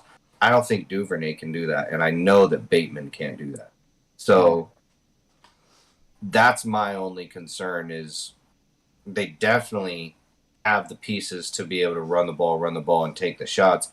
I think they're gonna hit some snags if they don't evolve out of that some way. Yeah. That's all. Yeah, no, yeah, 100%. Yeah, I agree with you on that. Yeah, I think they're just gonna make it work just enough to get on that spot. But like you said, they're only gonna win the division by like 1 or 2 games, and like right. It's gonna be a matter of Harris because that's why I was gonna. Steelers are in the same boat with Pickett, like we thought you said it, Brandon. Having a back like Harris, Trubisky doesn't have to be that amazing of a guy. You know what I mean? And it's just like Ben wasn't that good last year. Ben sucked last year. Ben was fucking trash last year. Dude, what the fuck? I'm right here. Come on, Ben. But they have the pieces to be able to run the ball, and then take a couple shots, and the defense can keep it low scoring. So that's why I said the Ravens could very easily sneak into that too. I definitely see where your head's at, and that's why I'm biased, and obviously I put the Steelers ahead of the Ravens. I honestly think the bad thing that's really hurting the Ravens is, I liked that you brought Duvernay into it, but before you brought Duvernay's name up, I wasn't thinking about him. Bateman was the only guy's name that was even out there to me, and the guy's in his second year, coming off injury in the first year. Mm-hmm. Lot to prove. They don't have a lot of proven talent in their receiver group. That's all. They don't. I just need Lamar. Oh, sorry, Ben. Go ahead. My bad. No, I was gonna say that'll be the difference too, because if the Steelers get quarterback play, like solid quarterback play from Mitch or Kenny, whoever, then I could see them winning the division. That's why I think if they can start to evolve and get rolling, they just need a couple more plays to come out of the quarterback because every other piece is there. But for the Ravens, they'll have to have one of those other pieces evolve in some way. Mm-hmm. Like Bateman will have to show something that we haven't seen, or same thing from Duvernay. Like they'll have to show us something that we haven't seen from those guys yet in the evolution department, or they bring in a different piece to evolve it for them. And the Ravens, just like the Steelers, they're not an organization that really adds pieces in during the. They run with what they got. You know what I mean? Yeah. So that's for me, Pittsburgh and Baltimore, the two teams that if they get two positions that start clicking more, obviously the wide receiving core for the Ravens, quarterback for Steelers, and maybe another position like O-line and such, then it's anyone's division. I think it's a very good chance you see the Steelers and the Ravens both sit right there at 10-7 or 9, 11-6, 10-7. I think they finish. I think they honestly finish 1 or 2 games apart. Do you think the Bengals can be a part of it? I know, like I said, I have the Super Bowl hangover bias. A lot of people are gonna think the Bengals are way, way higher than them. But again, because I've been in the division so long and seen what the Bengals have done historically, they had a great year this year. But you could have that slump. It's a different year. It's a different guys. You don't know how the response is going to be with that hangover. Bottom line, there's a lot of other hunger with the Ravens and the Steelers there too. So I wouldn't be surprised if you see. I don't see the Bengals winning more than 12 or 13 games either. So that's why I say I think Bengals, the Ravens, and the Steelers all finish within 3 or 4 games of each other. I think all 3 teams can make the playoffs, honestly. I agree. Even with them being on the same side as the AFC West with the Broncos. Yeah. I think the Broncos are going to struggle more than people think. That's what I'm saying, man. I don't think the Broncos are going to be. Let's ride. Fuck, dude, I was going to say that. I hate this fucking guy. Oh, my gosh. All right, let's move on to the NFC. So, I'm just going to say, everybody, if you have a different opinion, then I don't know. But the Bears, number 4, poverty. Justin Fields, baby. Yeah. I have the Bears last after watching some of the open throws I've seen Justin Field miss at practice. They're terrible open wide receiver misses. I just don't know if they're building for something else if they're going to tank again this year. But I mean, I don't see them doing anything at all, and I don't really have much else to say about them. When I seen Justin Fields overthrow the wide open receiver at practice, all I could think about was your voice saying, "What are they building in there?" Yeah, no, I think the Bears probably one of the worst teams in the league this year, if not the worst. I have them number 32, honestly. Yeah, I mean, I don't see them. They'll probably win 4 games. I take the under. I think not that long ago they had one of the top defenses in the league. Yeah, that would Shutting be people pretty down. bad. You win 2 or 3 games in a season, and fuck that, dude. I'd stop. I'd switch positions. I'd be like, Coach, Fuck this, take me out. I'm like, let me go play receiver or something, dog, because we're not winning any games. You need to have someone else do this. Yeah. So No. this next team I have as a bit of a surprise. I think they're going to surprise a lot of people with like how many wins they have this year. But the Lions, I feel also like have the Lions at 3. they're Sorry. building something really good. I like their coach. Their head Yeah. coach is amazing. Dan Quinn's amazing, bro. Yeah, Jared Goff isn't like amazing, but he's not. He's like a nice like middle ground. He's not gonna win you a lot of games, but he's not gonna lose you a lot of He's- games. Yeah, He's like, I think he's a little above average. I've heard he's had a really good camp too. But yeah, I agree. The Dan Campbell. It's funny you say that because I was watching the Hard Knocks last night. Yeah, bro. The Hard Knocks is fucking amazing, dude. And I've never liked the Hard Knocks. Instantaneously. I don't know what it's just like when I watch football. You know, when I watch certain players, just hearing Dan talk, I'm like, dude, that guy's my style. Did you like the Jamal Williams breakdown? Yeah, A lot of people said that they got all. I saw that. I mean, I saw that before I actually watched that. But then when I watched the actual episode and I saw Dan Campbell chew the team out and tell them all about how he felt, and then like 13 seconds later, Jamal Williams kind of did the same thing. I was like, all right, like I get it. You want them? I don't know what I was trying to say. Like, yeah, it was. I don't know. I could have given a better spirited speech. Just kidding. I'm just kidding. But I don't know. I think they'll be in a lot more games this year. I think they might be like how the Vikings were last year. The Vikings were like 10 games by one score. Like 3 or 4 of those games were in OT. Yeah. I'm a Detroit Lions fan. I will tell you that. And Dan Campbell, you got my vote. I like some of the picks they've made. Jameson Williams Aiden and Hutchinson. that's who I say. Aiden Hutch. He Hutch looked real good too today. Yeah. Dude is. I'm not gonna lie. Oh, sorry. Go ahead. Oh no, you're okay. I was second play from snap. He had a tackle for a loss. Yeah. Yeah, I was just. I am very high on Amon-Ra St. Brown at wide receiver. You just keep saying his name, dude. Dude, Amon-Ra St. Brown. I think you just like the name. He's not even that good. You just like his name. No, I watched a little like documentary thing about him and his brothers because his brother was on the Packers. Quamius St. Brown. Yeah. Yeah, he's not on there anymore. Is he with the Bears now? I think so. Yeah, he's with the Bears. Yeah, but then they also have another brother that's still in college. I think he plays for Stanford. Yeah, but there's 3 of them, and I remember, so that's how I knew about the St. Brown brothers. They're the sure? Kumbo brothers of the NFL. At USC. Yeah, is he at USC? Oh yeah, I think you're right. I think he is at USC. They all USC. Yeah, they all went to USC. No, wait, one of them went to Stanford, right? No. You might be right. I thought Equinemius St. Brown went to USC. I thought Amon-Ra went to. No, I think one went to Notre Dame, one went to Stanford, one went to USC. I'm honestly, sometimes I really surprise myself still today with how good I stay up with college ball because in high school I was way more up on the college ball, but these days. But I like Amon-Ra St. Brown as a wide receiver. So he's a good receiver. That Jameson, he's gonna be the one for him though. Oh yeah, bro. He comes back from injury, like he's gonna be. He's gonna be the one. It. I didn't know they also signed DJ Chark as well. They had a nice receiving core. DJ Chark is a guy that like I would have liked the Steelers to bring in. I mean, he's a big body receiver that can catch the ball really well. Like I've always liked liked tall, lengthy, and you know what it is? It's Plexico Burris. Plexico Burris. The Steelers had Plex. Plex was 6'5". He has had Martavis Bryant too. And then we had Martavis Bryant. Now we have George Pickens. Like I like those tall. Claypool's not that short either.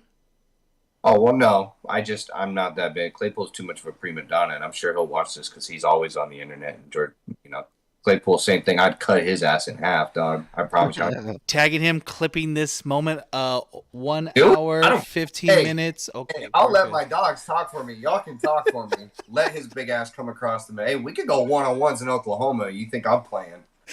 You think? So my number 2 is gonna surprise you guys. I got the Packers at number 2.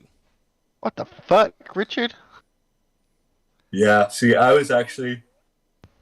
I like the hot. I was actually gonna throw the Vikings underneath the Lions and put the Lions. Whoa, even higher. I like the Lions. I like the Lions, and I'm not a big Kirk Cousins fan. Dude is just, he's like, not my cup of tea, bro. Not my cup of.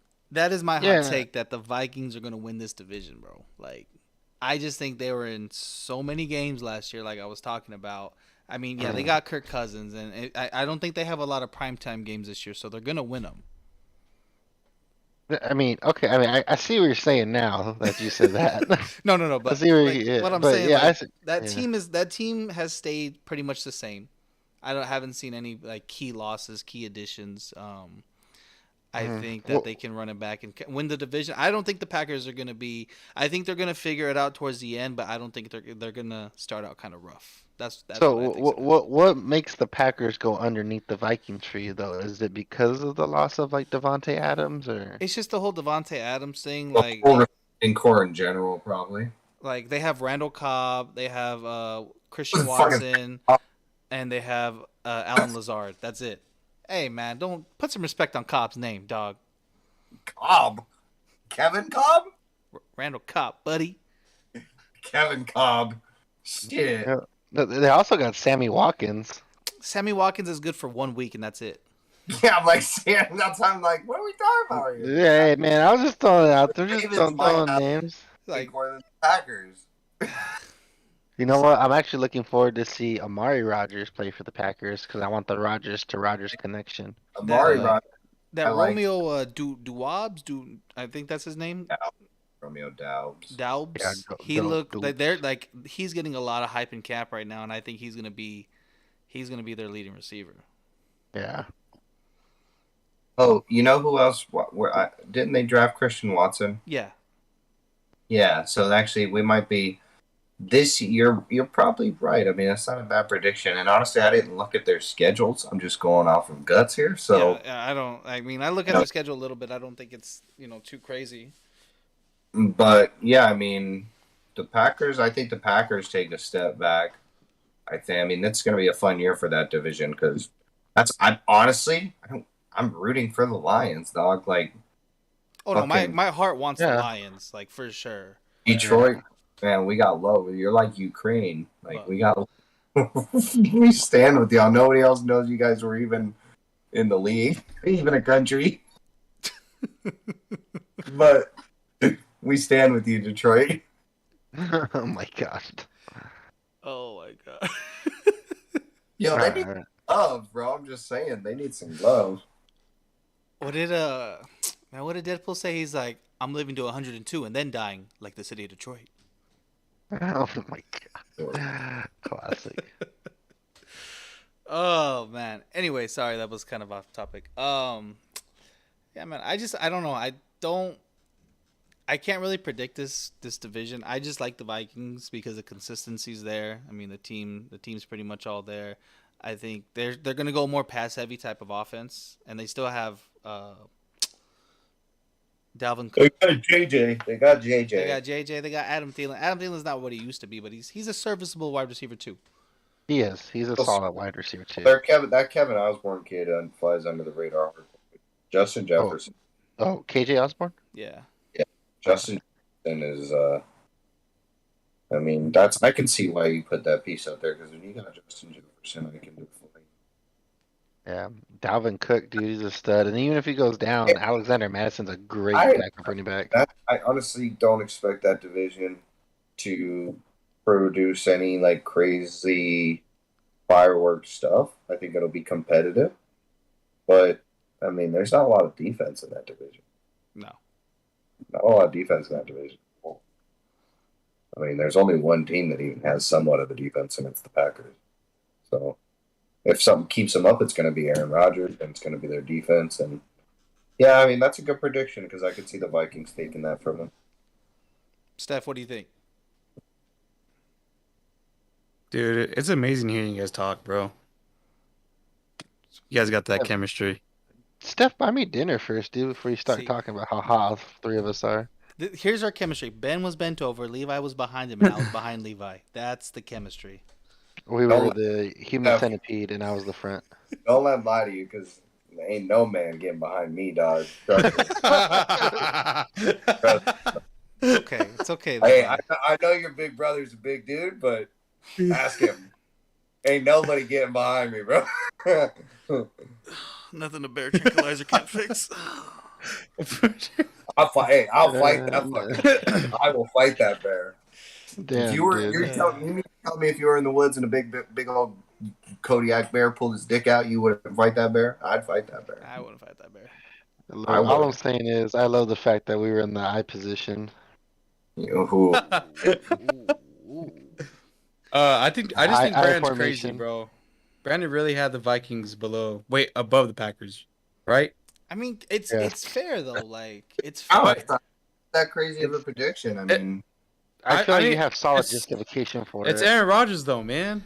I that's why I say I don't want to count out Aaron Rodgers, but I don't think that he's gonna have that chemistry with. I mean, the only one he has is Alan Lazard, Randall Cobb. That's it. Like I used to. You don't consider like, oh sorry, but you don't consider like Aaron Rodgers like one of those like QBs that makes everyone around him better, like the Tom Brady's and Peyton Manning's. Aaron Rodgers is the most talented quarterback with all the traits, but I don't see him as a good leader. That's just me. Yeah, and he's cool. That's just me. I don't see him as a leader like how Tom Brady, Peyton Cool. Manning, Drew Brees. If looking like Billy Ray Cyrus is cool, then They were going off the dude from Con Air. That's who they're going with. Jesus, that's Billy Ray Cyrus. That's pretty much. It's Damn. about as good as it gets. And don't forget, Aaron Rodgers I can just remember transcend watching time. Stranger Things. I don't with the mullet. Look, I don't man. know. I mean, if he goes to where was it? Was it Peru? Where did he go? The guy talked about freaking taking ayahuasca tea and Oh, the shrooms, dude, the having shrooms. spiritual. Like we've all Hey, all you dropped can shit. tra- Like, cool. Like that's why I thought it was funny. I was like, A-Rod, like you don't need to tell us that you dropped shrooms and it took you to a different world, and that's why you played really, really good football, dude. When Like you're he said that doing those drugs made him feel the best he's ever felt, I was like, that's what drugs are supposed to I fucking do. doubt it. I don't doubt it. Like smoke a joint and you'll feel very similar. Like, I don't doubt it at all. You drink enough beers and people fucking feel on top of the world. Like Oh my gosh, dude. that's what I mean. He sounded like he never ever got to have high school or college because he was so focused on his mullet. Like it makes no sense to me. Fucking try some ayahuasca tea. I felt the best I've felt in years. I'm like, that's because you can't hold a girlfriend. Damn it, it's not cool. Damn it. Like, Buddy. Oh, wow. We're going to get into our last segment now called Argument Alley, Ben. Is that what you want to name it? Yeah, I called it Argument Alley. Argument. So, Oh, Levi, you're blessed to be a part of this. This is our first trial run on this segment. Is Larry Fitzgerald a top 5 receiver of all time?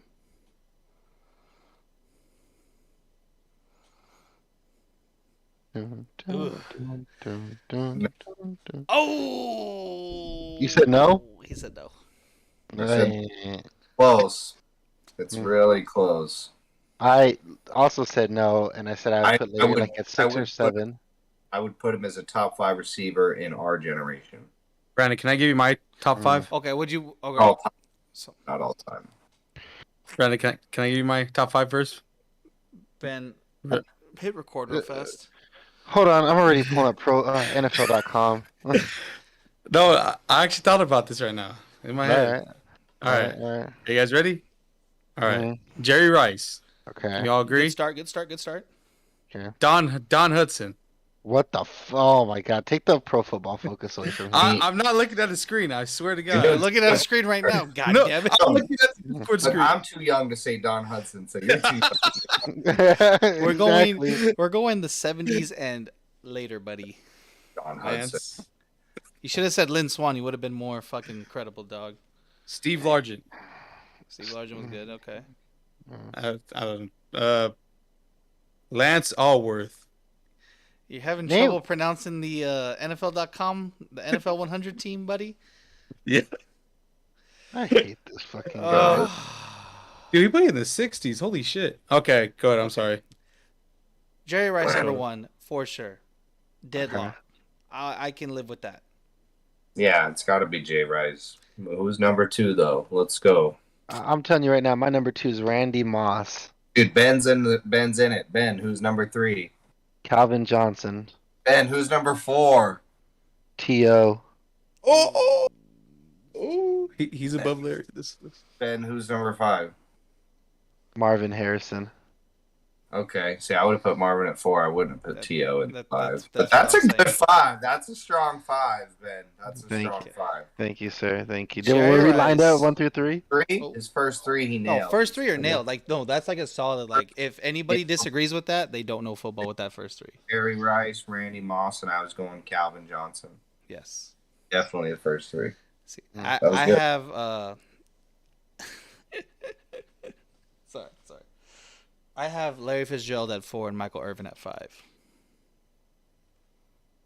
Michael Irvin? Fair. Michael is a top 10 receiver in my all-time, but he's not top 5. So, okay, so read your list, and you have 1 through 5 right now. Again, tell me again right now, 'cause Okay. I'm in disbelief. Yeah. Jerry, Uh-huh. Moss, Calvin, Fitz, Irvin. Damn, kicked out T.O. like that? I like T.O. He's really, really talented, but I like the other guys, man. Like, Michael Irvin was a solid piece in an Yeah. offense. He was, really. Yeah, I thought T.O. is almost like an Anquan Bolden, I felt like. Yeah, definitely. Definitely really. That's why I was like, I mean, I couldn't knock you. That, when you get into that, after that top 3, it's really, like for me, I would most likely say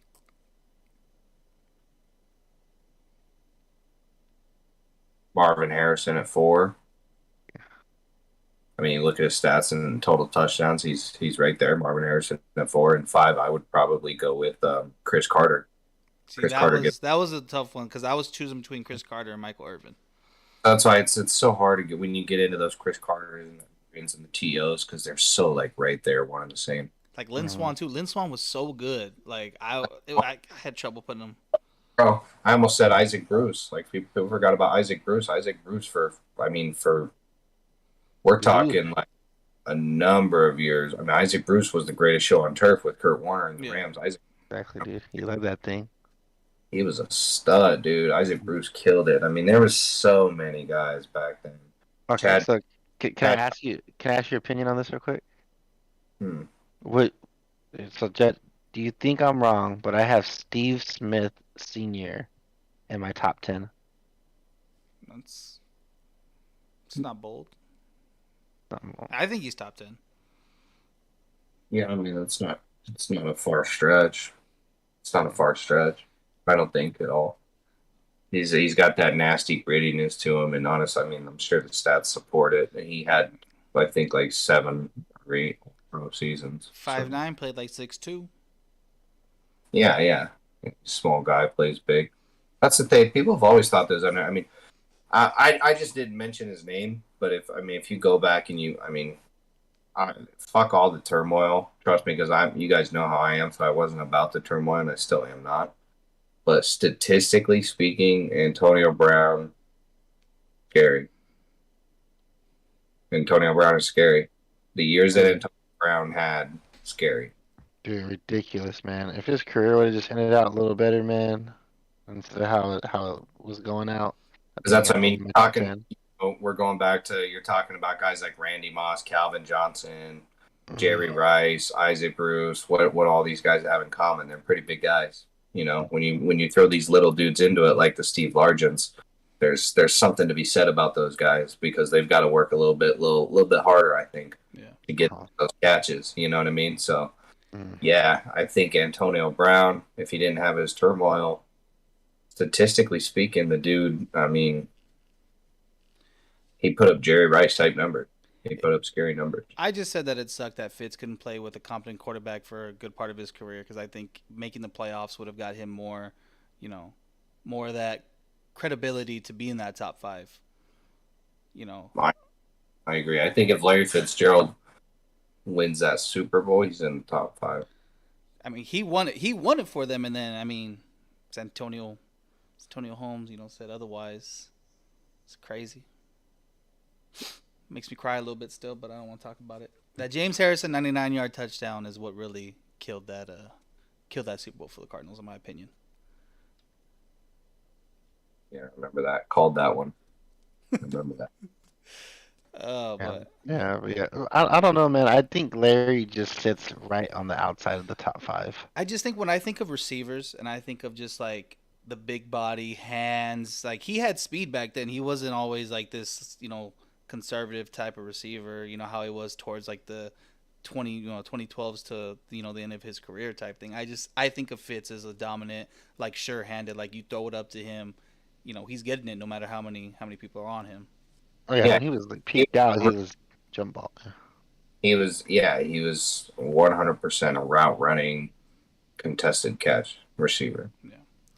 And like everybody just knocked him on his feet, and I showed them the slant he took to the house,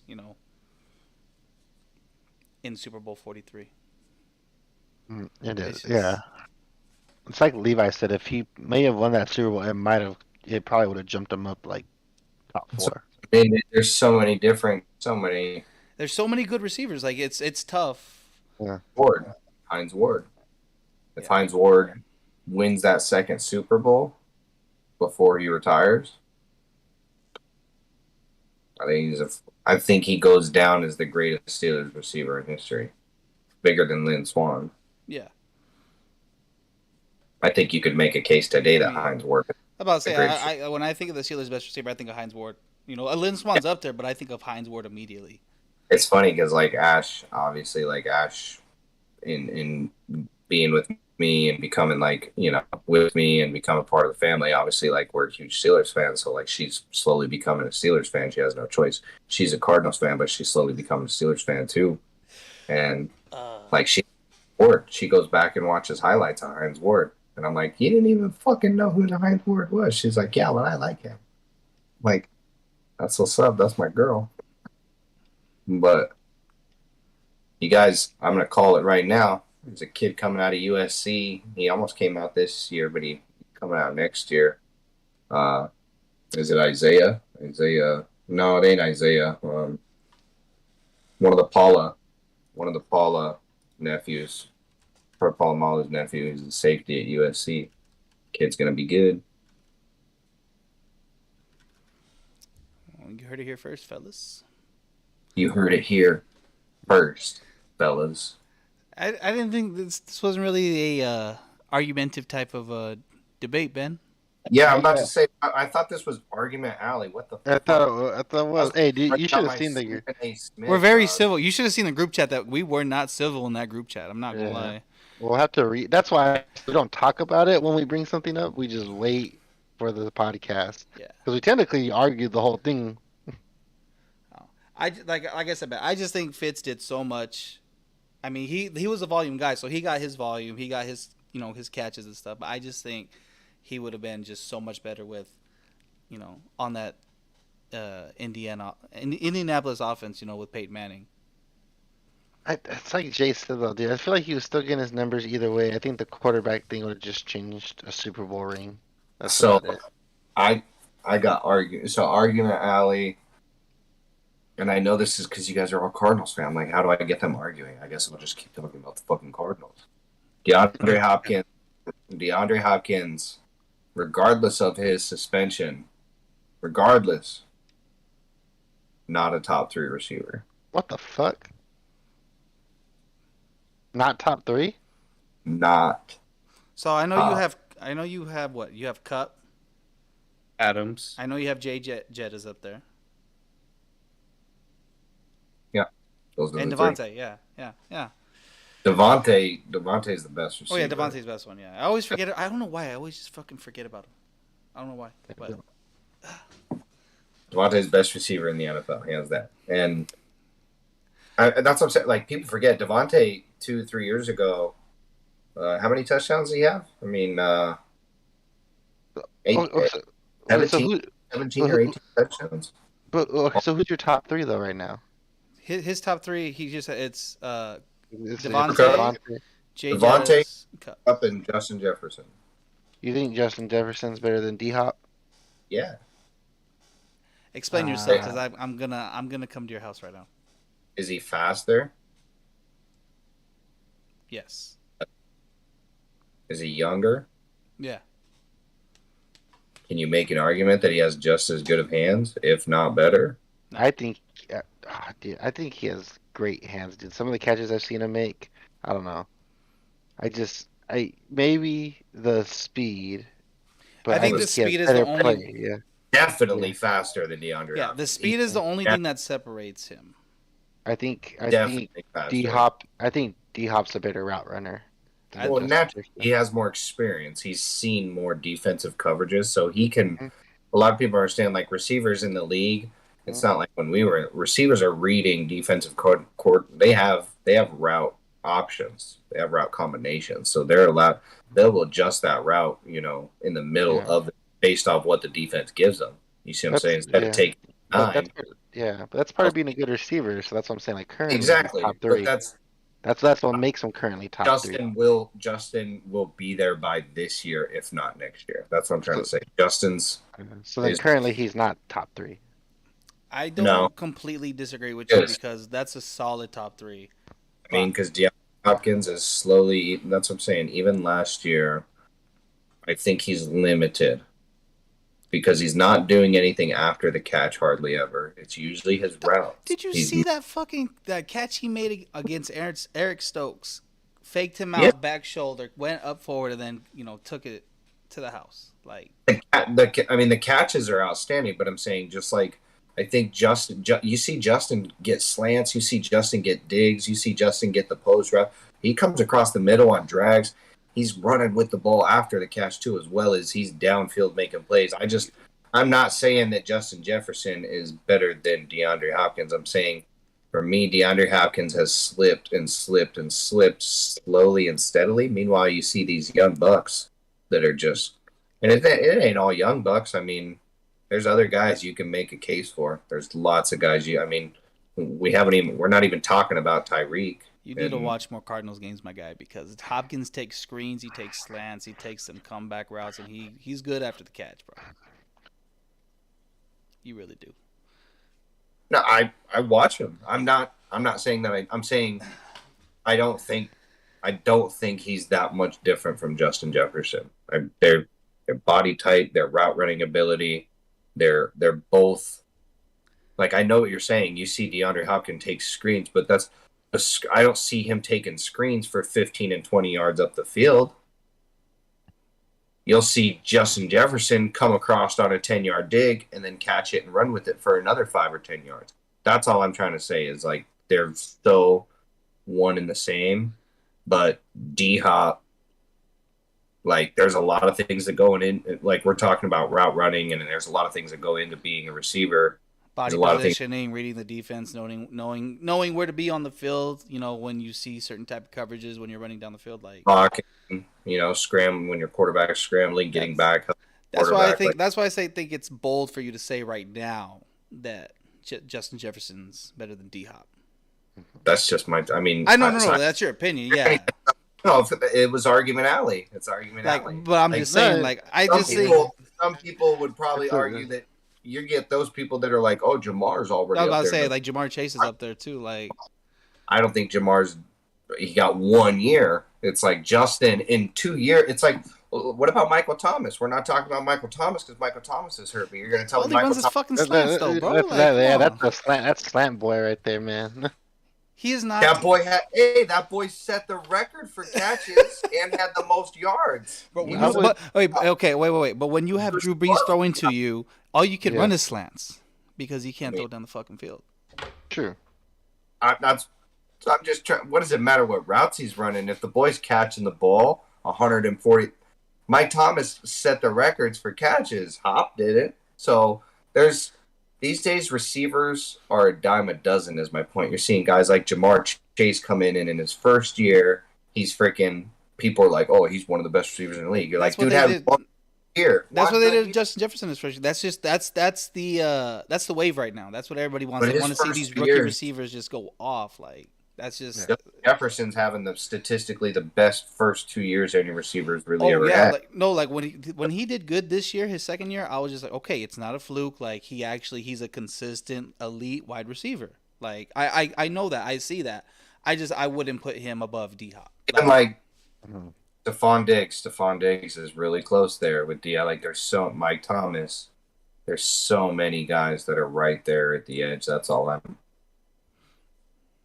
saying. D Hop is slipping, and I think that he's for so long people had him at that number one, but never thought about people like Devontae. And that's what's weird to me is it's like people for so long had D Hop right there, but I didn't see any difference in D Hop and Devontae. Literally same body type, same guy, crazy routes, same ability to catch. What's the differences we're talking about? I think D Hop was more explosive back then, like with especially with the Texans. I feel like he made more plays. Oh, that might be fair. So I would take Tyreek Hill over Justin Jefferson right now as well. No. Tyreek. Alley, let's go get him. Yeah. I would take Tyree over Justin right now. Look, I would take Justin Jefferson just because of his skill set. Like Natural receiver. Tyreek's good. I'm not saying he's a bad receiver. All I'm saying is that he's not a one-trick pony, but all he does is catch drags. The speed. And He's a try to speed go receiver. get to the He is a speedster. to get to the Yeah. end zone. Like his speed alone makes him so elite. Like I get that, but at the same time, like as a receiver, a receiver though, like he's not a true receiver. If I was, like if you're asking me, like as a GM, if I had to pick guys to,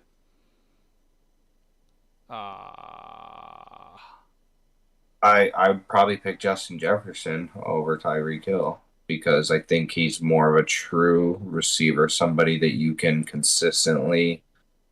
I don't know. That's a good argument to make for sure. Yeah, but what makes Tyreek not a good, or not a true receiver? It's just is it just because he's a speedster?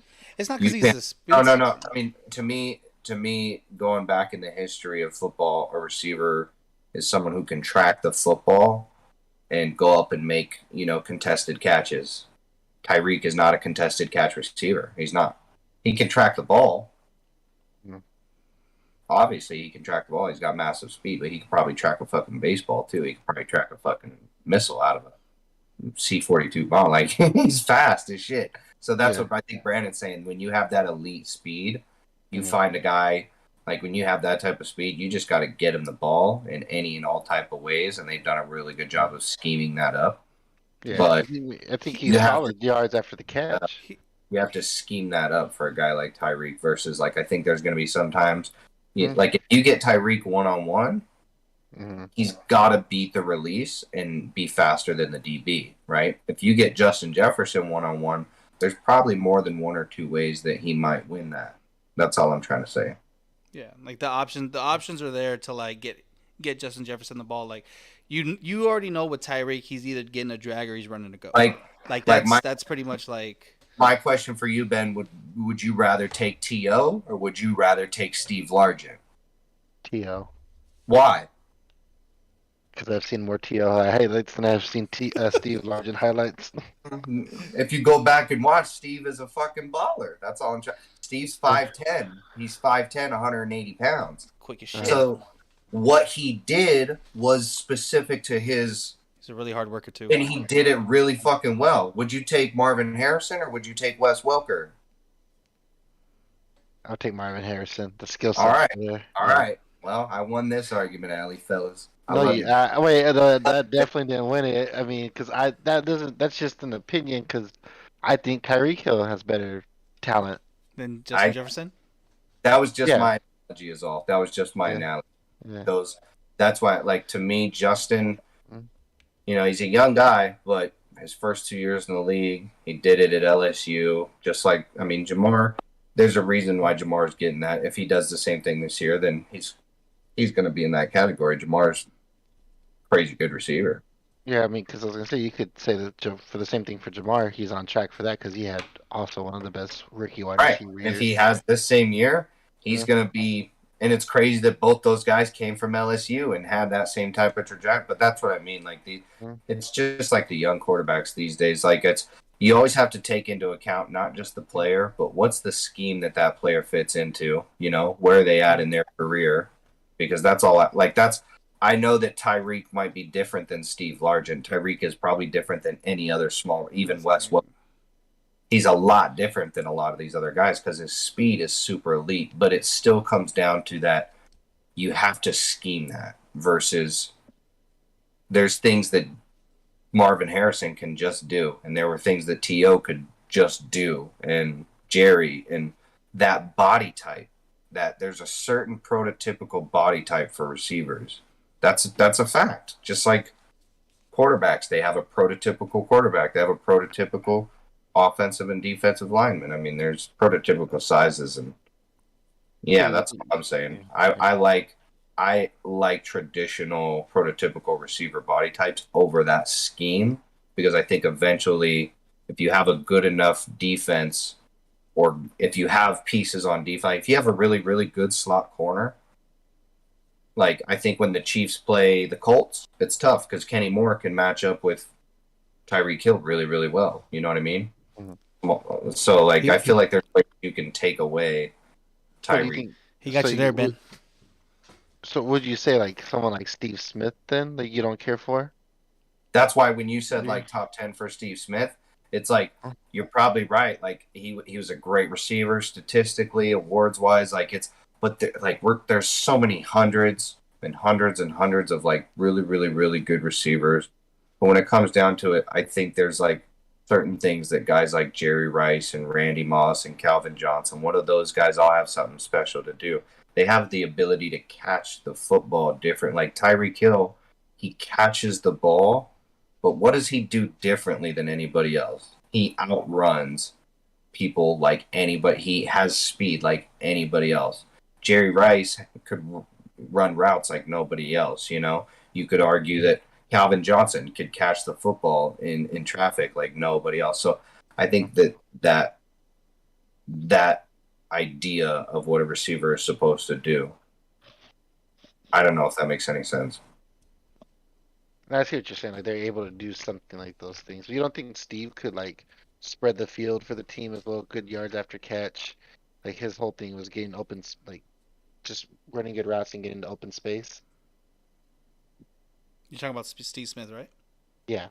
Yeah, but and you're 100% right. When we get down in the red zone, he's in limited space, Ben. And so the other now thing, I've got to find I've got to scheme up a way to create space for him because I have limited space. I think what Right. separates Steve Smith too is that he can make more contested catches than Tyreek Hill could, in my opinion.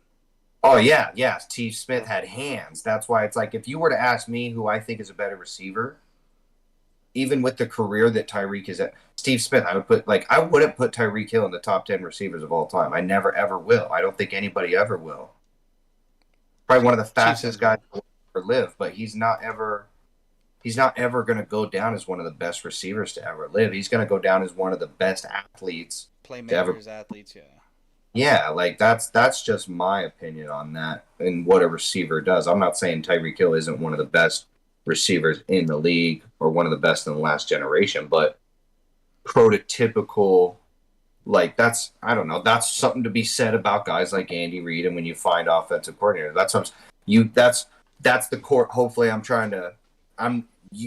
we played together, so I'm not saying anything down. I'm just Yeah. you made the point of, hey, you can create space for Steve. Well, you can, just like we would create space for like Sergio, but Mhm. Sergio wasn't good in the red zone Yeah. because we would throw the ball up to Danny in the red zone, or you'd get it to Gallup, or you'd run the ball, or you know what I'm saying, there's certain plays that you have to. If you have a guy like Marvin Harrison in the red zone, you're good. You can use him anywhere on the field. Calvin Johnson anywhere on the field. Jay Rice anywhere on the field.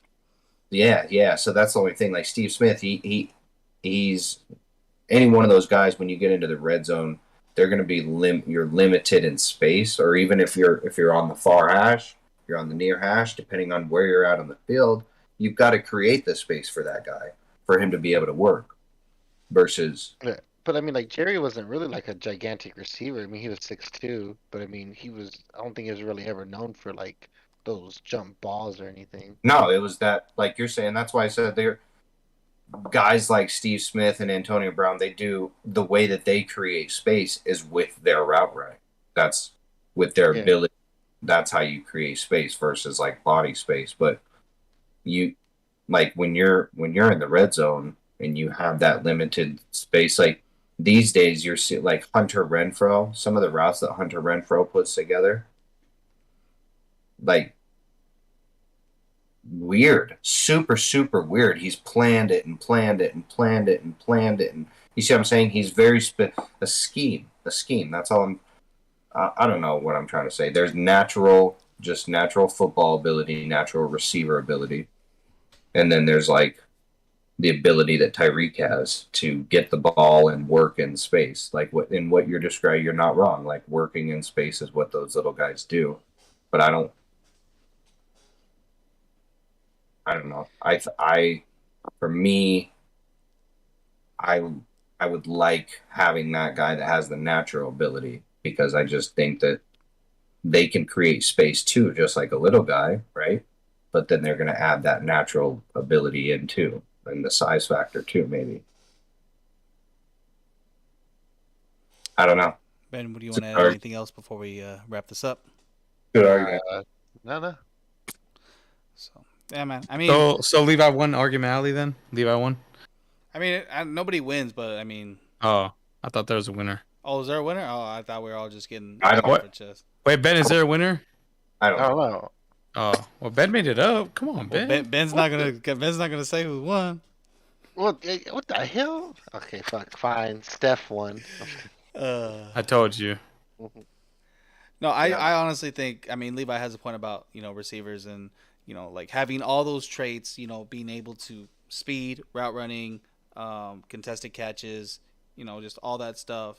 Tyreek is really good with his speed. He knows how to, maneuver when he's running, when he took that drag to the house against the Bills. Like, yeah, but I don't see him as a receiver. I see him more of like a gadget player, like just like an athlete, like just like how college has those athletes, like freaking what's his name, Peppers, like. Oh, do you see like Deebo Samuel the same way then? I kind of see Deebo the same way. Yeah, like I don't.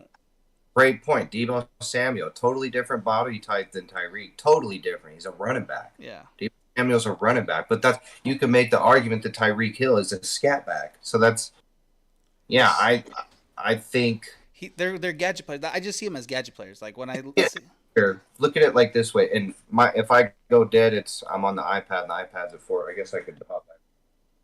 Anyway, you guys are draining my batteries. Anyway, we're almost done. I'm sorry. Don't worry. All I'm saying, Ben, is I look at it this, like, I'm not saying you're not wrong. I'm looking at it from an evaluator standpoint. Look at the draft every year. You'll have, look at Jalen Waddle and the other 2-3 guys that he went with. What was the difference? Well, they were just as athletic as Jalen Waddle, or very, very close to Jalen Waddle's athleticism, but they're a little bit more of a natural receiver body type. That's literally what people will say, natural receiver body. It's just like quarterbacks every year. Well, why did people rate, I don't know, why would people say Ben Roethlisberger is more prototypical than Russell Wilson? Because why is Tom Brady more prototypical than Kyler Murray? You see what I'm trying to say? Yeah. Yeah. When you compare it like that, yeah. I'm not saying that it's always going to be a personal, what type of Andy Reid at that point in time preferred a Tyreek Hill because he drafted Tyreek Hill over natural body receiver types. Like he wanted that gadget player because he had stuff that he was going to scheme in, and it clearly worked really well. I'm just saying, like, I think in the grand scheme of like how obviously everybody's opinion, it was argument thing or whatever. Like in my personal opinion and preference, I like that natural body type, like what we're saying, because it allows different stuff to do with them. Like imagine if Tyreek is just like any like how I used to always make the joke. I was trying to be a quarterback at 5'10". Like, man, if I could have been 3 or 4 inches taller, I might have actually had a shot, guys. If Tyreek Hill was 5 inches taller, holy, what would he be? He'd probably be somebody like Justin Jefferson. Josh Gordon. Yeah, Josh Gordon. He wouldn't be like Calvin Johnson, George Pickens, Paul, very fast, or Martavis Bryant. Like he would be a very athletic, tall, skinny receiver now. But he probably might be able to catch the ball differently too. That's all. I mean,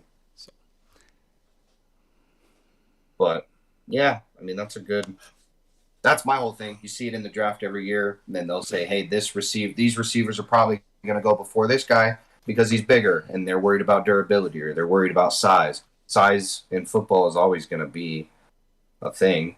So I think that's the one thing that Tyreek has working against him is his size. I mean, you have to have size or speed, and Tyreek has speed. So I mean, the one thing I can attest to, though, Ben, is that they've always tried to copy that formula of getting a team getting a version of Tyreek Hill because like that's what they were looking for. Everybody wants a version of that player, even though we're sitting here saying that evaluators might put the typical receiver above the smaller guy. That doesn't mean that you don't. Most teams, you'll never see a team that has like all big receivers.